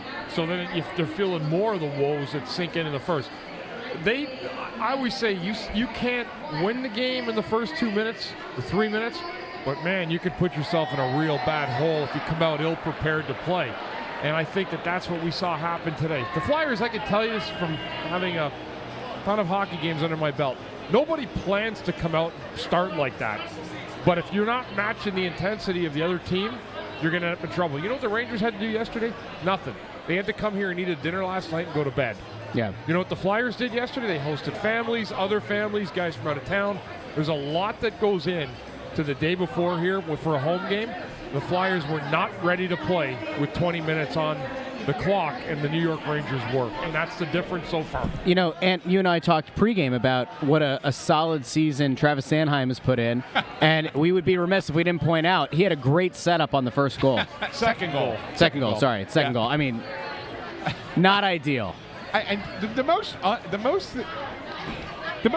mind-boggling thing about that play, and it was like you literally put it right on Kreider's tape, right? So it's a face-off in your own end, Bundy, and you're a defenseman. You've been in that spot at the back of the face-off circle in your own end. Draws one back to him in that spot. Yep. Why is your first look a pass out in front of your goal? Yeah, especially when you know. So, again, you're going to have opportunities if the guy gets over to the far side, but there's not enough time. You know that the winger on the boards is going to forecheck, and the inside winger who scored the goal, I believe Kreider, he's going to pinch too. He's going after the guy in the corner. So if he's coming from the middle of the ice, it's the one place you don't want to put the puck. And I'll give him credit, Kreider, for having a good stick. But that's a play, 1-0 game you just cannot make as a defenseman, and it cost the Flyers dearly. Yeah, I mean, really. I mean, that goal more than the first goal. I mean, the first goal ends up being, defenseman gets caught. It's a 2-on-1. And, they finish, Zibanejad finishes the 2-on-1. You go, okay, that's not the start you wanted. But if you're down 1-0, at the end of the period, you probably think, okay, it was a terrible first minute of the game, but we got through it and actually played it better in the rest of the period. But then you have that happen. And I think that takes a lot of the energy out of the game. And look, the fourth line tried, Bundy. They tried to get, some energy back in. You had Deslauriers jousting with Trouba, and then Hathaway gets into the fight off of that with Gaudreau, and then he gets into a second fight. I forget who he got into the second fight with, but they're trying to kind of jumpstart this team a little bit because they are a little sleepy, a little bit too much tryptophan from the Turk. Little post Thanksgiving dinner right now. Yeah, well, hopefully that wears off in the beginning of the second period. They're going to have to, but they got a lot of work to do. Because they're not a team that's equipped to come back in games. Let's hope today's one of those days. Well, I think what you got to do is, don't you have to almost play like, at this point, buddy, you're down 2-0, but it's only 2 goals. Do you almost have to play like it's 0-0 right now? Yeah, because if you're the Flyers. Yeah, because you got to put that period behind you. The problem is too, when you have a bad start like that, man, I'll tell you what, it can really wear on your head. If you make turnovers, and then you got to think to yourself, well, geez, I can't make a play like that again, instead of just going out and playing. That takes experience. It takes, to be honest with you got to eat a lot of humble pie in your own mind and forget what anybody's thinking of you. But they have another opportunity here, Anthony, as you said. Pretend it's 0-0. That's kind of the old adage, and just hit the restart button. Yes, you're down 2, but you can't go anywhere until you get the next one. And I'll be honest with you, the next goal in this hockey game is the critical goal. It's the game, for sure. It's a critical goal. Yeah. Yeah, because if it's the Rangers, forget it. Yeah, it's 3-0. And if it's the Flyers, you're in the game. Absolutely. Yeah, you're in the game. You guys surprised to see Hathaway getting into it as much as he has? 2 fights in the first. Well, I like that he's doing it because at least he's the aggressor. He earned that. He drew the penalty on that as well, the 2-minute for the guy jumping him after a good hit. I got no problem with it. Deslauriers was trying to shake it up. Was it Trouba? Trouba's not going to fight Nick Deslauriers with a 1-0 lead, I believe, at the time. And there's no point. There's no point. Deslauriers, I give him credit for trying, but it ain't going to happen. The Flyers, the only way they're going to have to do this, the only fight they're going to have is to find enough fight offensively in the corners to get guys in front of the net and try to score goals. So when you look ahead at this second period, aside from the fact that you need them to kind of, they need to think of it more like it's the start of the game, restarting the game over again in a lot of ways. What can they do, Bundy, to be better at getting the puck out of their end? Because that was a concern there in the first period. Every time the Rangers, they had it for a while. They get possession. You know what I would do? Some people may totally disagree. I would shoot a winger all the way out of the zone. and play like you're doing the long game? Now? Absolutely, because you're not getting it anyway. And if the wingers are standing by the point, and the reason I say that is the only guys repossessing the puck, it ends up happening low with your defenseman. So what they're doing is they're automatically trying to fire it out because they're tired. Yeah. Shoot a guy long, and what that'll do is it'll pull a defenseman out of the zone with you, and at least have an opportunity to clear some space and clear the road for those defensemen trying to get it out. It's funny because we have hundreds of people who go by all the time, and that just shows you how classy Rangers fans are. None of you saw it because they weren't smart enough to figure out how to get on camera. I'll tell you. I gotta tell a Rangers story. The one guy yell Rangers. Yeah, way to go. Hey, I don't know if you can spell it. And then the lady tried to give you bunny ears, I think, but she didn't do a good job. And then she went and looked at the rest of the crew and was like, I did it. Yo, you can believe it? I did it, Bundy. Go ahead. She didn't get on camera. She didn't get on camera. All right, New York fans, I'm going to tell you why you're here. You're here because you can't afford to go to your own home games. It's too expensive. You can't afford the park. The parking's worth more than the ticket. Yeah. All right, you can't get a ticket. So what do? You come here, you park for $20. You come into the Wells Fargo Center. The team's a little down. It's coming back up. So this is your home game. Congratulations, Rangers fans. You really did it. Yeah. You know what else, too, as a player? Everybody knows this. They don't even make any noise. People go in there for road games, it's the quietest building. Don't come in here yelling, let's go Rangers. You don't do it in your own home building. That's right. Don't come on the road and do it. That's right. Frauds. That's right. Frauds. I love it.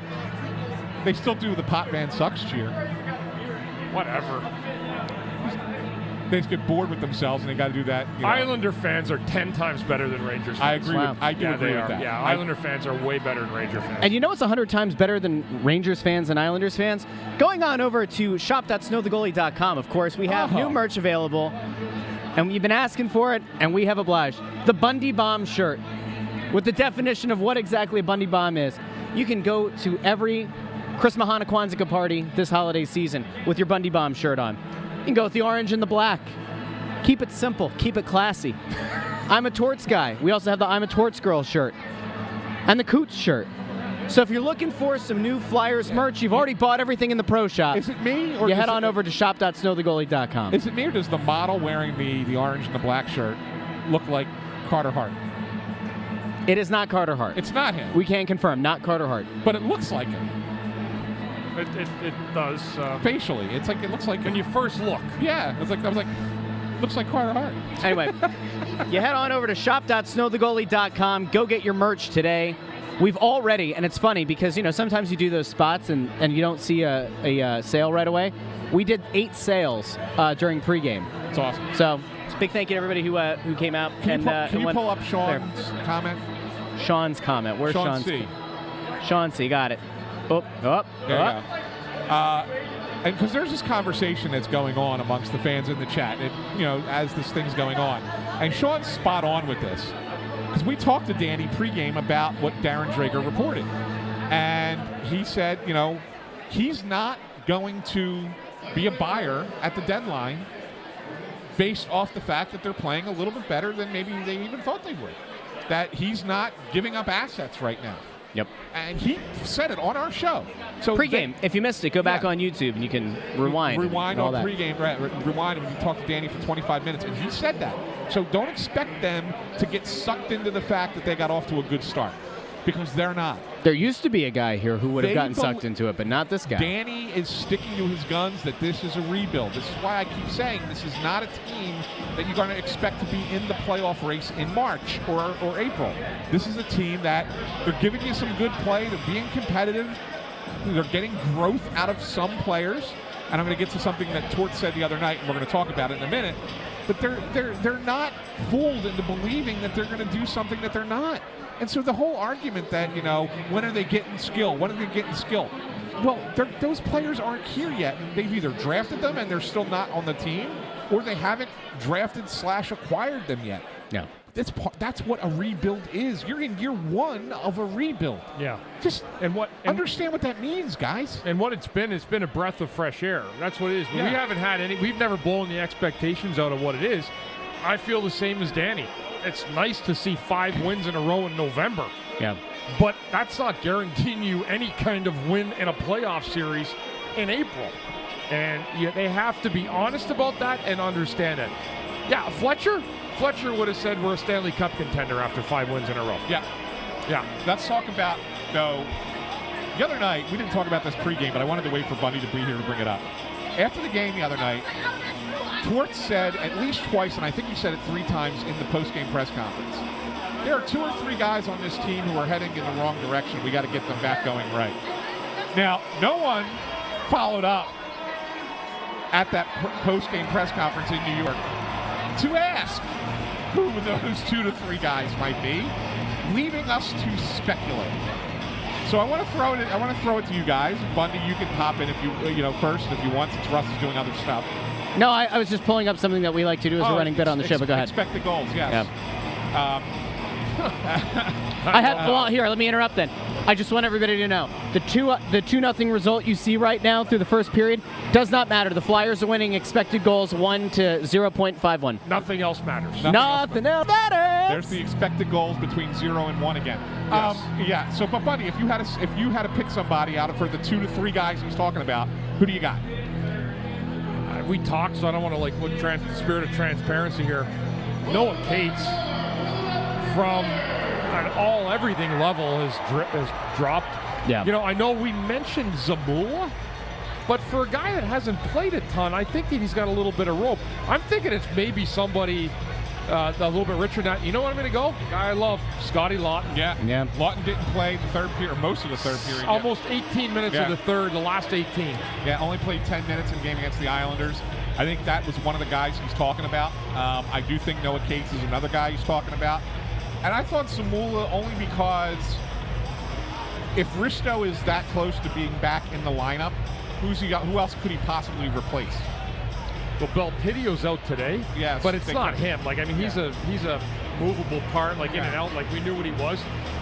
Let's watch a little bit more and see what happens, because I'm sure it'll be, if it continues like this, he'll get more elaborate at the end of the night. Yes, exactly. But it's interesting to hear him say that there are 2 to 3 guys in the lineup that could come out. So, anyway, we got 45 seconds. There was a here, question here a little bit ago. Who's the next to score a goal? If Russ gets it right, he gets a point in the win-loss prediction. Nope. All right, who scores next? Team or player? Let's go team. Do the Flyers get one back and make this into more of a game, or do the wheels fall off? Yes, I say yes. I say no. I think the Rangers are about to blow the doors off. Well, thanks for the optimism. Russ, we'll see you next One of us has to be realistic. It's Black Friday. The deals are great, but they're even better at shop.snowthegoalie.com. Go get your merch today. All right, we'll be back for the second intermission and postgame. Don't forget, postgame, Ant will have an exclusive player interview and or the Torts press conference. So for Bundy, who's already pieced out, for Ant, who's about to, I'm Russ. We'll talk to you again. Second intermission. Good luck for the Flyers.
Well, the best show wasn't what we just saw. It's what happened in the lead-up to coming back live here on the Press Row Show, the #1 rated second intermission show this side of the Mississippi. I'm Russ Joy. In the middle, Anthony SanFilippo, and on the end, Bundy, Therien. Where are we right now, Russ? We are emanating live from the Snow the Goalie Sportsbook here, all the way up in the balcony at the Wells Fargo Center, where the Rangers lead 3-1. However, don't call it a comeback. The Flyers, with a goal by Sean Couturier. It's now 3-1. And a little fisticuffs at the end there, little skirmish, and the Flyers will start the third period on the power play. Yeah. So maybe all hope is not lost. No, they're not dead. I mean, the one thing I'll give them credit for is, even though they got down 3-0 in this game, and Bundy talked about how that goal, you get that goal, that third goal was going to be the determining factor in the game, and likely still will work out that way. That is the goal that decides this game. I think that the Rangers are still going to win it. But give the Flyers credit, because at that point they could have just said, gone into the shell and been like, we're done.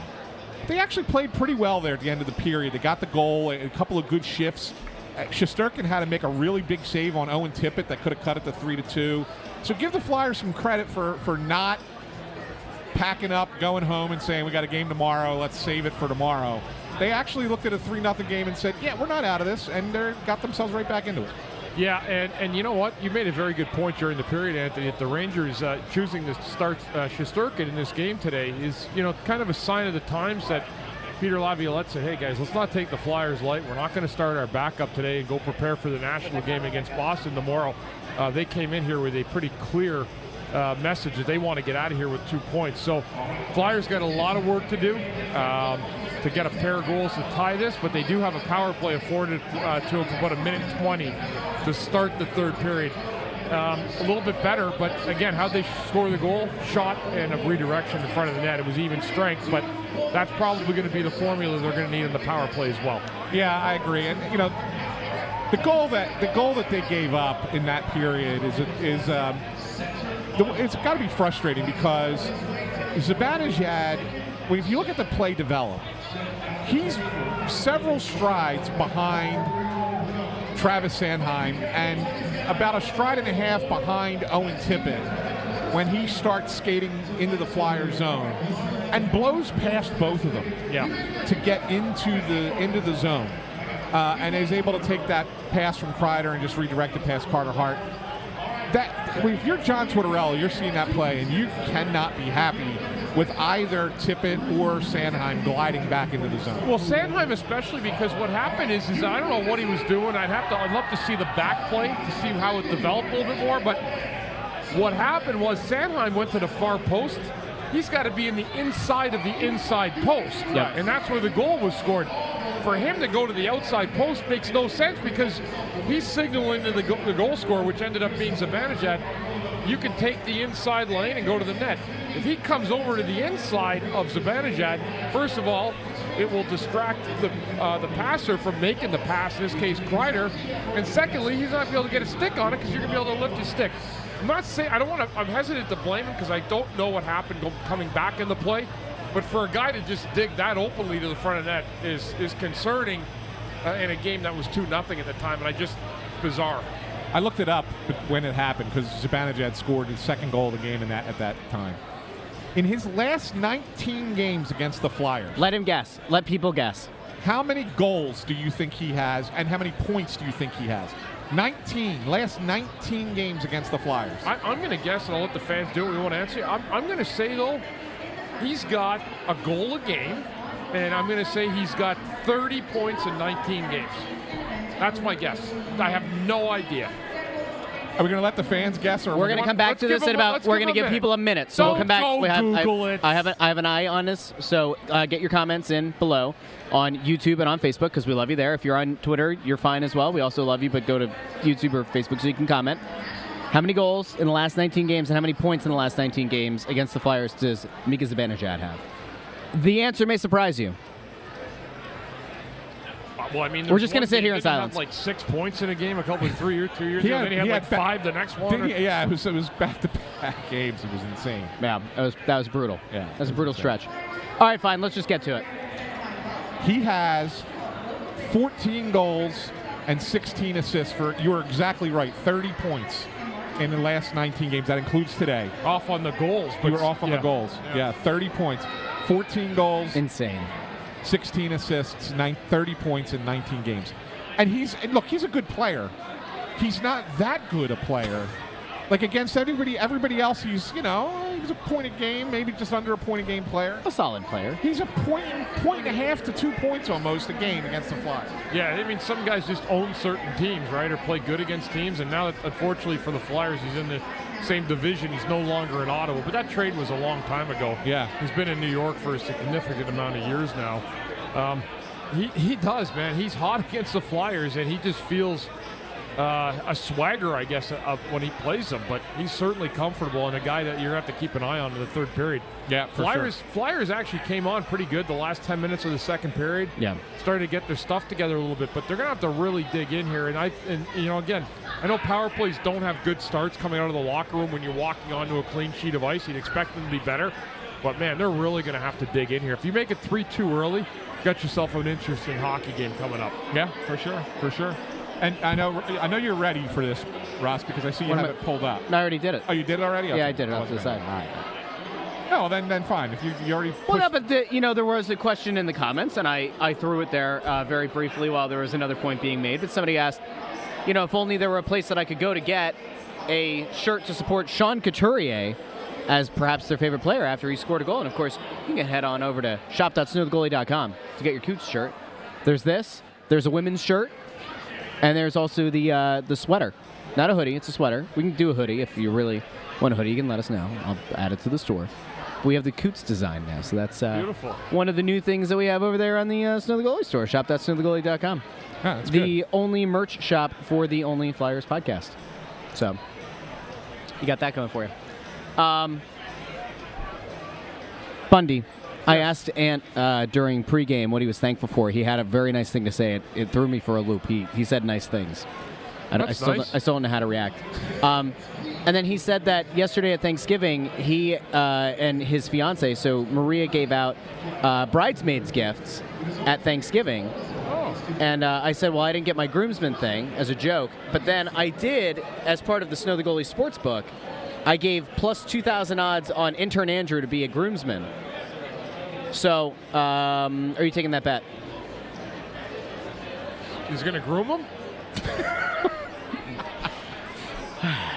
All right. You want to give Manscaping a call. They sponsor everybody. Intern Andrew's like, what does grooming mean? Intern Andrew. You're killing him. Hey, Bundy, you did bring up something that I think is worth talking about. That's outside of the Flyers. Oh, this is good. But this is, and I think we have the same belief in this too. So the NHL announces, the other day, I guess it was on Wednesday, they announced this, that they're going to have an international tournament that they want to kind of like set this up so that it's it's opposite every 2 years. So you have the Olympics, 2 years, then you'll have the World Cup, and then Olympics, World Cup. So every other thing, right? Yeah. But to set it up in advance of the Olympics, because they're not going to have a full-blown World Cup that quickly, they're going to have an international tournament with 4 teams. The U.S. and Canada and Sweden and Finland, okay? Oh, you can come in for the photo. Come in for the picture. Yes, absolutely. Yeah, there you go. You got it. So you got those 4. I think Someone's going to knock our camera over. There we go. It's all He good. gives the picture and then it's good. No, we're good. We're good. You got it. You It's sent it fine. back. It's good. It's fine. You got it. It was good. 4 teams. Technically, it's international. U.S. and Canada, Sweden and Finland. But When here's are they going to play the next 4 countries? I don't where. So here's how it's set up, and this is why I think it's ridiculous. Besides the fact, A, they're not including Russian players, and I understand there's a geopolitical reason for not including Russia, but you could let those players play under the auspices of another, like as an independent team kind They're of not thing. doing that. All right. Well, they should. They let them play yeah. in the NHL. Why not let them play in this tournament? And then secondarily, how are you not including the Czechia? How are you not including Slovakia? How are you not including Germany or Switzerland? Like these other countries who have done well or have pulled off upsets in international tournaments, why aren't they included? I won't watch it because of that. It's bad. Like, why would you watch it if you're thinking to yourself, Okay, well, Finland's good. Sweden, great hockey playing nations. Yeah. USA, Canada. Yeah. But it doesn't mean anything if you don't have the best forefront teams in the countries, and Russia's one of them. Certainly former Czech Republic, Czechia. Yep. And then other countries who've really developed and come a long way. Germany, Switzerland, there's Kazakhstan that have actually come a long way. Yeah. Ecuador. Stop it. But so here's the format. No, but I know what you're saying. But let me get it into doesn't the make format. sense. So you're going to have the U.S. and Canada. I think I have this right. The U.S. and Canada are going to play each other in 2 games. One in Canada, one in the U.S. And then Sweden and Finland are going to play each other in 2 games. Yeah. One in Sweden, one in Finland. And then they're going to seed them based off of how they finish in those games, using, I guess, like the soccer rules where if you're tied with the record, that the goal differential makes the difference, right, or whatever. And then they're going to alternate and play each other in a semifinal and then a final. So you're going to have 4 teams play each other in a tournament. I don't get it. Story time. You guys ready for a story? Yeah, go ahead. So we're in a locker room probably 7 or 8 years ago. He was in Ottawa. And Mika Zibanejad was there. The reporter went up and said, you have Iranian, heritage. Yeah. Is there anything they're doing in Iran, for hockey? And Zibanejad goes, it's unbelievable. They're building 40, 50 rinks. They really want to develop a youth program, and he thinks it's got a great future. And the reporter, we were there, and he looks at Zibanejad. He goes, really? Like, that's amazing. He goes, no, of course not. It's Iran. He had this guy hook, line, and sinker. I'm looking at back going, holy jeez, they're building rinks in Iran? Oh, my That's God. remarkable. Just wait. It's beautiful. Here he is in the building today, putting a show on. Yeah. Listen, you just have to wait until eventually the Saudis are going to create an alternate hockey league, and they'll be the first Middle Eastern country, I bet you. Are they going to build it's going to be 80 rinks. 2 periods instead of 3? They're going to go to 4 periods, and they're going to be 13 minutes each. I hope they decide to pay retired guys a little bit too for a secondary league. Bundy, how much Saudi money would it take for you to put some skates on and go play? Don't answer that. Based on their numbers, Russ, it's anywhere between 25 and 40 million. There you go. All right, hey, we've at least set. And listen, if they need announcers for that around that price tag, we can go. Ant and I might be able to. Absolutely. Might be able to. Anyway, until that happens, we are here in the Snow the Goalie Sportsbook, all the way up in the top level, the balcony level here near section 121. Take the elevator all the way up, and there are. It is kind of remarkable. You keep saying 121, but there are people on the 200 level who can also come up as well. Yeah, but Anthony, So they would how have to does go how does a outside of person get to 221? can people come in at the 200 level, Anthony? No, No, but- they start at the 100 but level. But if they're on the and 200 then level they on the concourse, mosey themselves up. yeah. I'm just saying, Anyway, if you're Just tell them you're coming to the if, Snow the Goalie Sportsbook. that's exactly right. Yeah. They'll be very confused. Yes, they'll be really confused. Yep. Snow the Goalie Sportsbook. All right, let's get to questions, comments, concerns over here. There were questions. I've seen a few questions in the live chat during the game about Belpedio. All right, so I'll take it from here because I think I know where this is going to go. Because you're going to get a lot of people complaining that Mark Stahl is playing ahead of Louis Belpedio. If Mark Stahl was playing ahead of a guy who you look at as a young, prospecty type defenseman, and that was the person that was being left out of the lineup so Mark Stahl can play, I could understand the argument. Louis Belpedio is an AHL defenseman who gets a call up and gets to play 25, 30 games at the NHL level. Right, Bundy? I mean, you're not talking about limiting, players. And the argument's going to be, well, Zamula looks better with Belpedio than he does with Stahl. Zamula is what Zamula is. Yeah. I mean, he's a third-pair defenseman. He's going to have some ups and downs, and you just got to settle for that right now. That's what he is. And if you think by playing with Louis Belpedio, he's going to learn more about how to be a better defenseman in the NHL than he will be by playing with Mark Stahl, you're out of your mind. Yeah. No, it's a good point, a fair point. And again, and I think that it really, when you look at this team as a whole, I mean, they are thin at positions. And I think when you guys go back to your interview, we can't forget what this team is. And I will say this, so in fairness to them, we've been treated to some great games. Yes. Like some tremendous wins, some awesome victories against teams that were really good. Yep. But there's going to be nights where it doesn't go their way. And I have a feeling that when things start to slide, it's going to be hard for them to get that back in the moment. This is a super big third period because they got the New York special on the weekend. They got to go back to the island tomorrow. It would be great if they could dig in here and get their first come-from-behind win this season. They've not yet done that when they've been scored against first in the game. There's one thing that I wanted to get to here, and I wanted to gauge your thoughts on it as well. What? Do you see what Ed Coleman said, by the way, Russ? Ed says, my season tickets are in section 219. Ant, you just saved me a lot of steps. See? By what? Because he didn't know. He was thinking he had to go down to 121 to take the elevator back up. No, Ed, we've been saying it. We've been saying it consistently. The 21 section, 121 elevator all the way up. As if you don't say enough words, I'm telling you to say more. 121, 221. So, all right, now listen. Here's one thing that has stood out to me from an atmosphere perspective, and I think you guys have probably felt this as well. It feels like a lot of the crowds who have come out this season have been pleasantly surprised by the performance on ice, and it hasn't been like Rudy, right? But it's been like a, hey, cool, like it's a positive energy and it's a positive excitement, and it's like they're exceeding expectations.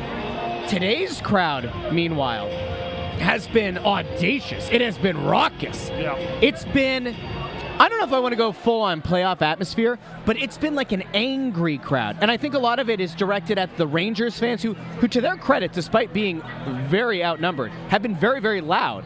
And so you're getting more of a contentious kind of atmosphere between the fan base. It is about a 70-30 split, I would say, between Flyers fans and Rangers fans here. Much better than last year. It's better than last year.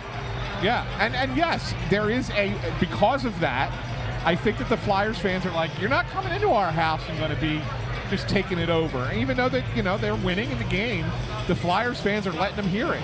Yep. I think that there is a little bit more of an animosity amongst the crowd today than normal. And that's good. That's a good thing.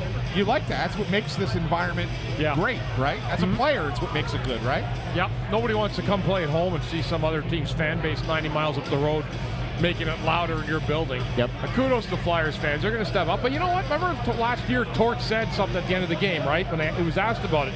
He said, we haven't earned our spot yet to get all our fans back. Yep. Well, they're starting to do that. It's not a Ranger majority crowd here. The Flyers own this building today. Yep. Has our Hextall 87 stopped over and said hello to us yet?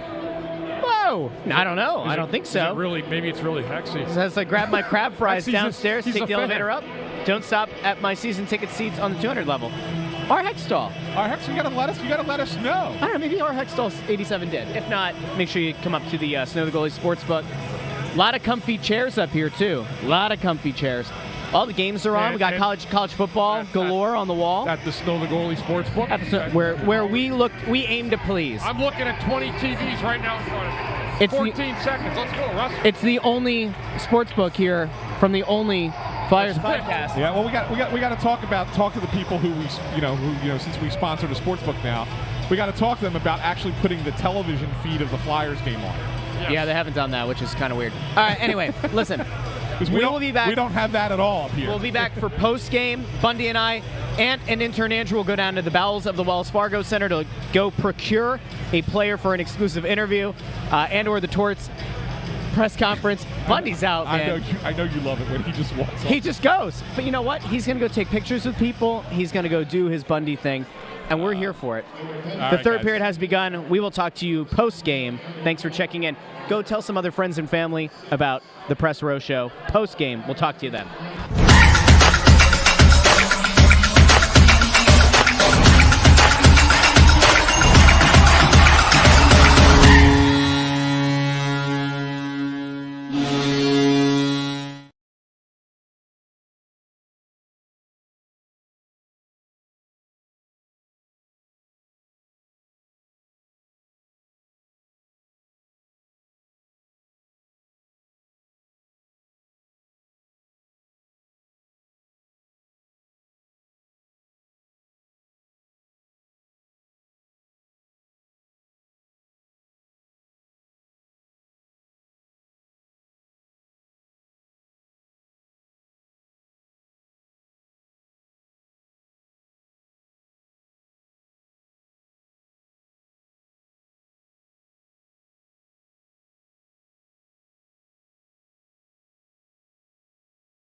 that happened.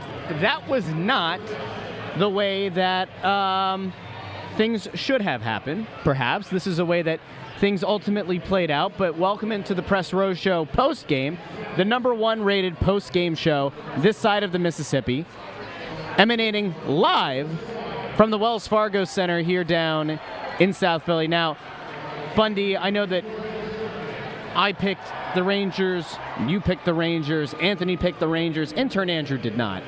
He went the wrong way. He picked the Flyers in this one. And you said, I believe, in the first intermission, you can't win a game in the first period with a couple of goals, but you can certainly put yourself in a bad position. And as you've noted a ton of times this season, this Flyers team is an exponentially better team and better suited to play with a lead than to try to come back.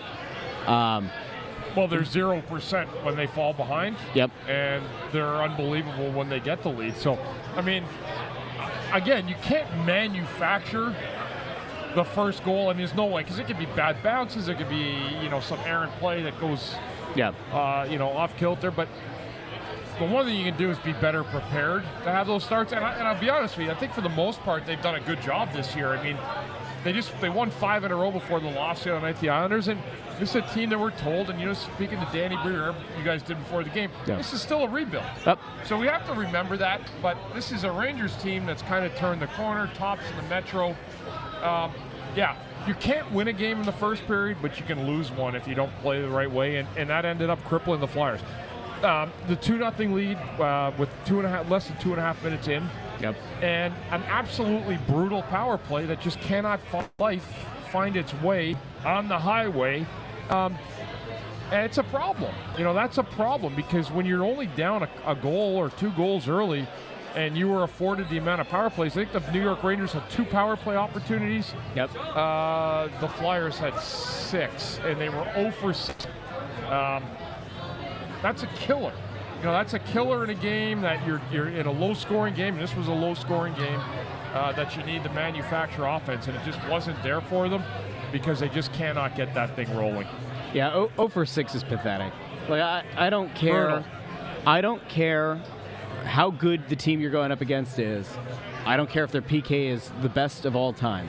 0 for 6 cannot happen, especially at home, especially against a rival, against a team that you're in theory supposed to hate, in front of a raucous crowd. We talked about it a little bit earlier. It was, in a way, kind of like a playoff-esque crowd, I would say. Yeah. You can't go 0 for 6. There are, and there remain, and there have been the entire season, there have been legitimate issues with this power play, with the structure of the power play, with the way that they've tried to execute whatever plan it is on the power play. It's just looked out of sorts, and they've had a couple of games that have essentially stood out as anomalies, right, where they've put a few pucks in the back of the net on the power play, but ultimately, you guys can come get a picture. You just get in there. But, this is the problem, is they have not done a good enough job of making the necessary adjustments to improve this power play. And 0-6 is the thing that kills you, because all right, let's set aside the fact that you fell behind 2-0 so early, right? Yeah. You can stop the bleeding, get a power play goal, and at some point it's 2-2, or maybe it's 3-2.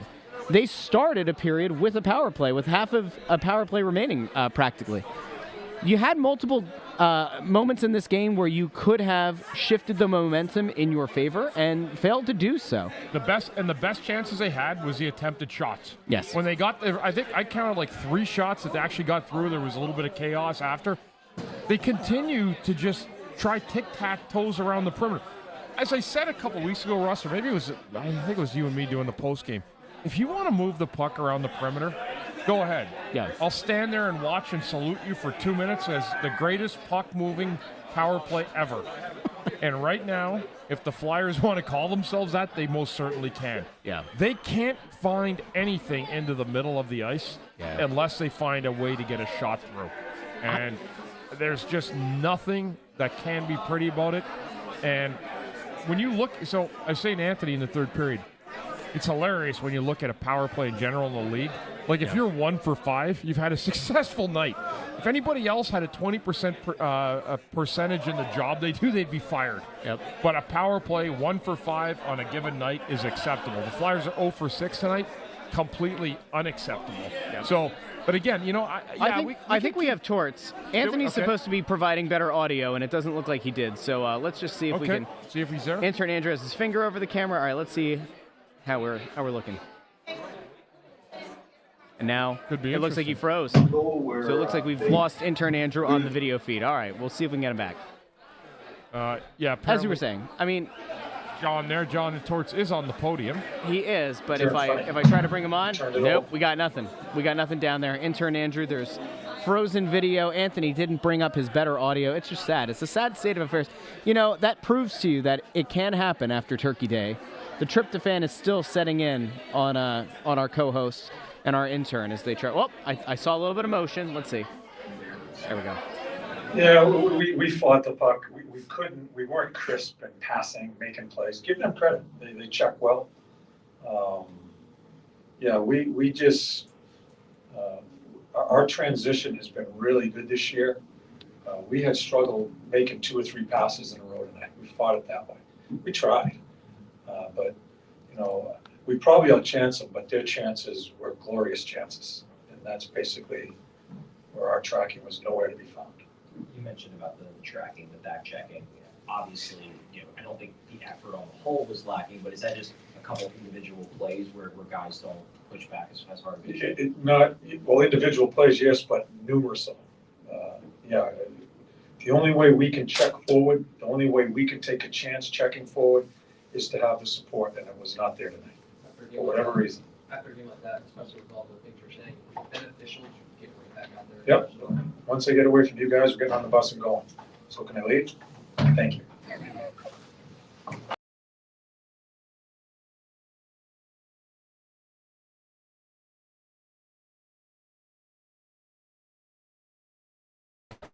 That was certainly something. Let me just double check that we're back here with our audio where it needs to be. I think, yep, we're good. So, Torts, short, sweet, almost fell off the stage. That was almost really bad at the end there. That's Torts and Sweet. Torts and sweet. Oh, we got a new T-shirt. I like that. Not short and sweet. We Tort and can, sweet. we can add that to the. We can add that to the Snow the Goalie store. Torts angry. Yeah. He's not thrilled, and you know what? He shouldn't be. And No. in the grand scheme of things, it's a disappointing game to have. I get that it's the holiday. I get that you're a few days removed from a game against the Islanders that you lost. You're in the midst of 3 and 4, but I thought that they would come out and play a little bit better. Now, we did pick against them. I mean, in fairness, we didn't lie to ourselves and say that they were going to win this game. However, not a strong performance. Do you think that two goal start for the Rangers aside, do you think the Flyers did enough in the second and third to keep themselves competitive and to put themselves in a position to maybe get themselves back into this one? Regardless of how you thought they played, I thought they were okay. Yeah. I don't think they were great, but they had 6 power plays. That's 6-man advantages in the game. I don't want to beat a dead horse anymore over this because we've talked about it, but they've got to get that together because that's the difference in the game. You know, you said, Russ, after the first period, we were talking like, who do you think gets the next goal? I said, well, the next goal is a hockey game. And so did Anthony, and you said, well, the Rangers will get it, and you were right. But it didn't have to be like that. Yeah. The Flyers could have manufactured a power play goal and make it 2. Believe me, the difference between 2-1 and 3-0 is eternity It's huge. in a 60-minute game. Yep. So I'm not stating the obvious by saying it, but it's everything. Yeah. And especially in a league where the 2-goal lead is probably the least safe lead in the game. Now the 3-goal lead becomes more of a challenge. You can still do it, but man, is it hard to crawl back in a game. The start was awful tonight. They didn't have a good start. No. We had guys making plays into the middle of the ice. You can't make plays in the middle of the ice unless you're 100% sure, or it's going to come back and haunt you. I want to encourage people, stop what you're doing. Share the link on YouTube or on Facebook, wherever you're at. Share the link with a couple of Flyers fans in your life, friends, family, random people on the street that you see wearing Flyers garb. That weird neighbor who, always asks you how your family's doing, and you don't even know his name. Let him know about Snow the Goalie and about the Press Row Show. But, Bundy, I hate to do this, but I feel like we have to acknowledge the elephant in the room, and people are already asking it in the comments, but, Tortorella's put himself in this position. Whether he cares or not, I guess, is irrelevant, but he has put himself in the position because he's put Morgan Frost in the Chateau Bow Wow, as you call it. It is, yeah. Since he's in that doghouse, like anytime this team loses and Frost is out of the lineup, the next question is going to be, is Morgan Frost going to be in? And anytime this team wins and he's not in the lineup, the question is going to be, when is Morgan Frost going to be back in the lineup? And he might not care, but that does matter because, for better or worse, it's a fair question. You look at a power play that goes 0 for 6, a power play that lacks certain vision, certain creativity, and Morgan Frost is not a perfect player by any stretch, and perhaps he does not play the 200-foot game that John Tortorella wants him to play. However, he does give you significant playmaking and vision, which one would assume would be helpful on a dreadful power play unit. Yeah, I mean, and are there guys like Morgan Frost playing in the league every single night? Yeah. Guys just like him playing every Yep. single night. No one says a word about him. But, you know, I mean, listen, I'm not at a point anymore to state the obvious, but they clearly, I don't think, have a future for him here. Yeah. I mean, and I'm not going to say it in a way, but I mean, they don't. The way that they've treated him, he sat 10 games out of 20. Yeah. You are not a piece of the future at the 20-game mark if they've sat you for 10 games. Mm-hmm. So this is where the point now where you suck it up as a good guy at first, and then you call your agent. Yep. And that's 100%. what you do. I mean, that's how you do. I mean, you can't sit around. And the weirdest part is they paid him. Yeah. They paid him in the summer. Like, I mean, they didn't pay waited. him. Yeah, they waited, but they did pay him. Like, they gave him a pretty good bridge contract. They did. And so, you know, again, I go back to it. Like, is he alone? No, he's not. But he's the guy. He's the guy that's going to take it and on the chin, and he's the one that's going to absorb that hit every time something doesn't go good. And until he does something in a way that proves to his coach that he's not going to be a guy who's going to make poor decisions defensively or soft plays defensively, he's going to continue to be a guy that's going to be in the Chateau Bow Wow unless he comes out. I mean, I don't know what more he'd want. He came in, he had 4 points in 3 games, and that wasn't good enough. So I'm sure he'll be back in tomorrow night, Russ. I mean, Scott says we have no offensive centers, even including Coots in that statement. M. Bodline says stats say that Frost does play a 200-foot game. Not the kind that Tortorella wants. If he did, he'd be in the lineup. But he ain't. He ain't in there. So something, obviously. Yeah, I mean, they got Tyson Forester on the power play. He's trying to score. He's been trying all year to score. He's gotten 1 goal, I believe. Yeah. I mean, if you look at the game the other night, it's a 6-on-5 for the Flyers to get in. Tyson Forster's on the ice with 40 seconds left in a game. They need you need a goal. Yep.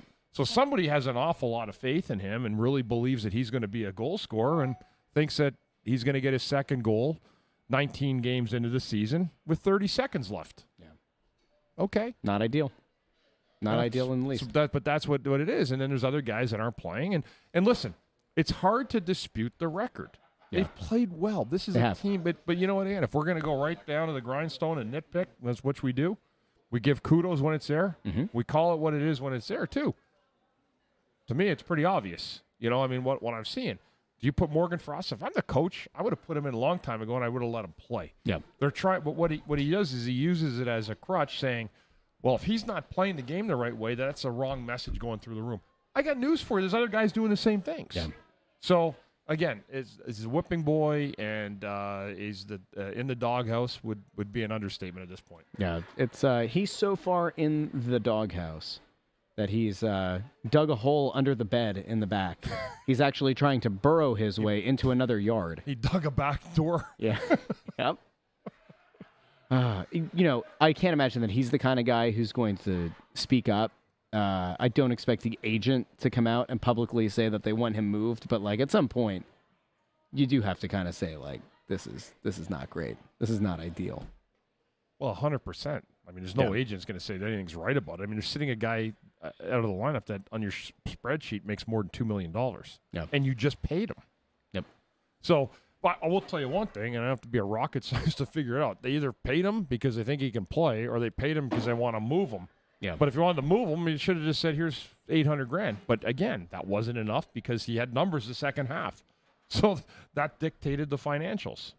There are people who've kind of pointed to the Mark Stahl reinsertion into the lineup as being the problem. Oversimplistic, to say the least. They didn't win when he was in the lineup in the beginning of the year, and now they have lost with him back in the lineup. Is this all Mark Stahl's fault? No. It has nothing. Phone lines are open for the first time today. 610-63. Has nothing to do with Mark Stahl. No. He's a defensive guy. He's out there to try to block shots, make simple plays. He's older. He was out of the lineup. Now he's back in. He's a dude. He's just He's a a guy. He just plays hard, and you're not going to get anything sexy from him. But it has nothing to do with his game in terms of why things have changed. Yep. He's kind of like he's like a useful side. He's like the green bean casserole. Just there, And, He's there. And some people will have reliable. Yeah, some people like it. Some people don't like it. But at the end of the day, there's still green bean casserole on the Thanksgiving Day exactly table. right. Yeah, it's still there. Morgan Frost is kind of like a homemade cranberry sauce. Like there's some value there. I got nothing. All right. I think it's probably about time. We've gone long. We have. But you know what? One thing that we can promise you is that we will be here the rest of the season to break down whatever happens with this Flyers team. We did not do the morning after the Islanders game. We gave ourselves a little bit of grace there by Thanksgiving Eve night not doing it, and then Thanksgiving morning. I mean, let's be real. I know that our psychotic fans would have absolutely tuned in. They would have abandoned their families and everything to sit in front of the TV or on their phone, tablet, computer, whatever to watch. A lot going on in the next few days. The Flyers are back on Saturday night taking on the Islanders. We'll be back on Sunday with the morning after. Not in the mongrel hours, but we will be back with the show on Sunday. Then next Tuesday, they are back here at home against Carolina. 2 days later, they remain home against the Devils before next Saturday going back out on the road to take on the Penguins in the Battle of the Keystone State. So a lot of interesting matchups coming up, all Eastern Conference games. I don't want to get your predictions on how you think this is going to play out, but let's go to tomorrow's game, a dreaded 7:30 p.m. start. Do you think they are able to get a bit of revenge against the Islanders tomorrow, or does this losing streak go to 3 games? I don't want to do the New York. So back to triple header against the 3-headed snake that is New York. Start spreading the news. I like the Flyers in a revenge spot tomorrow. I do. It's hard to win 2 games in a row in a short span, I find, in your own building or against the same team. So I'm actually going to give the Flyers a little bit of headway tomorrow and think that they're going to respond well to back-to-back losses. Am I guaranteeing that? No.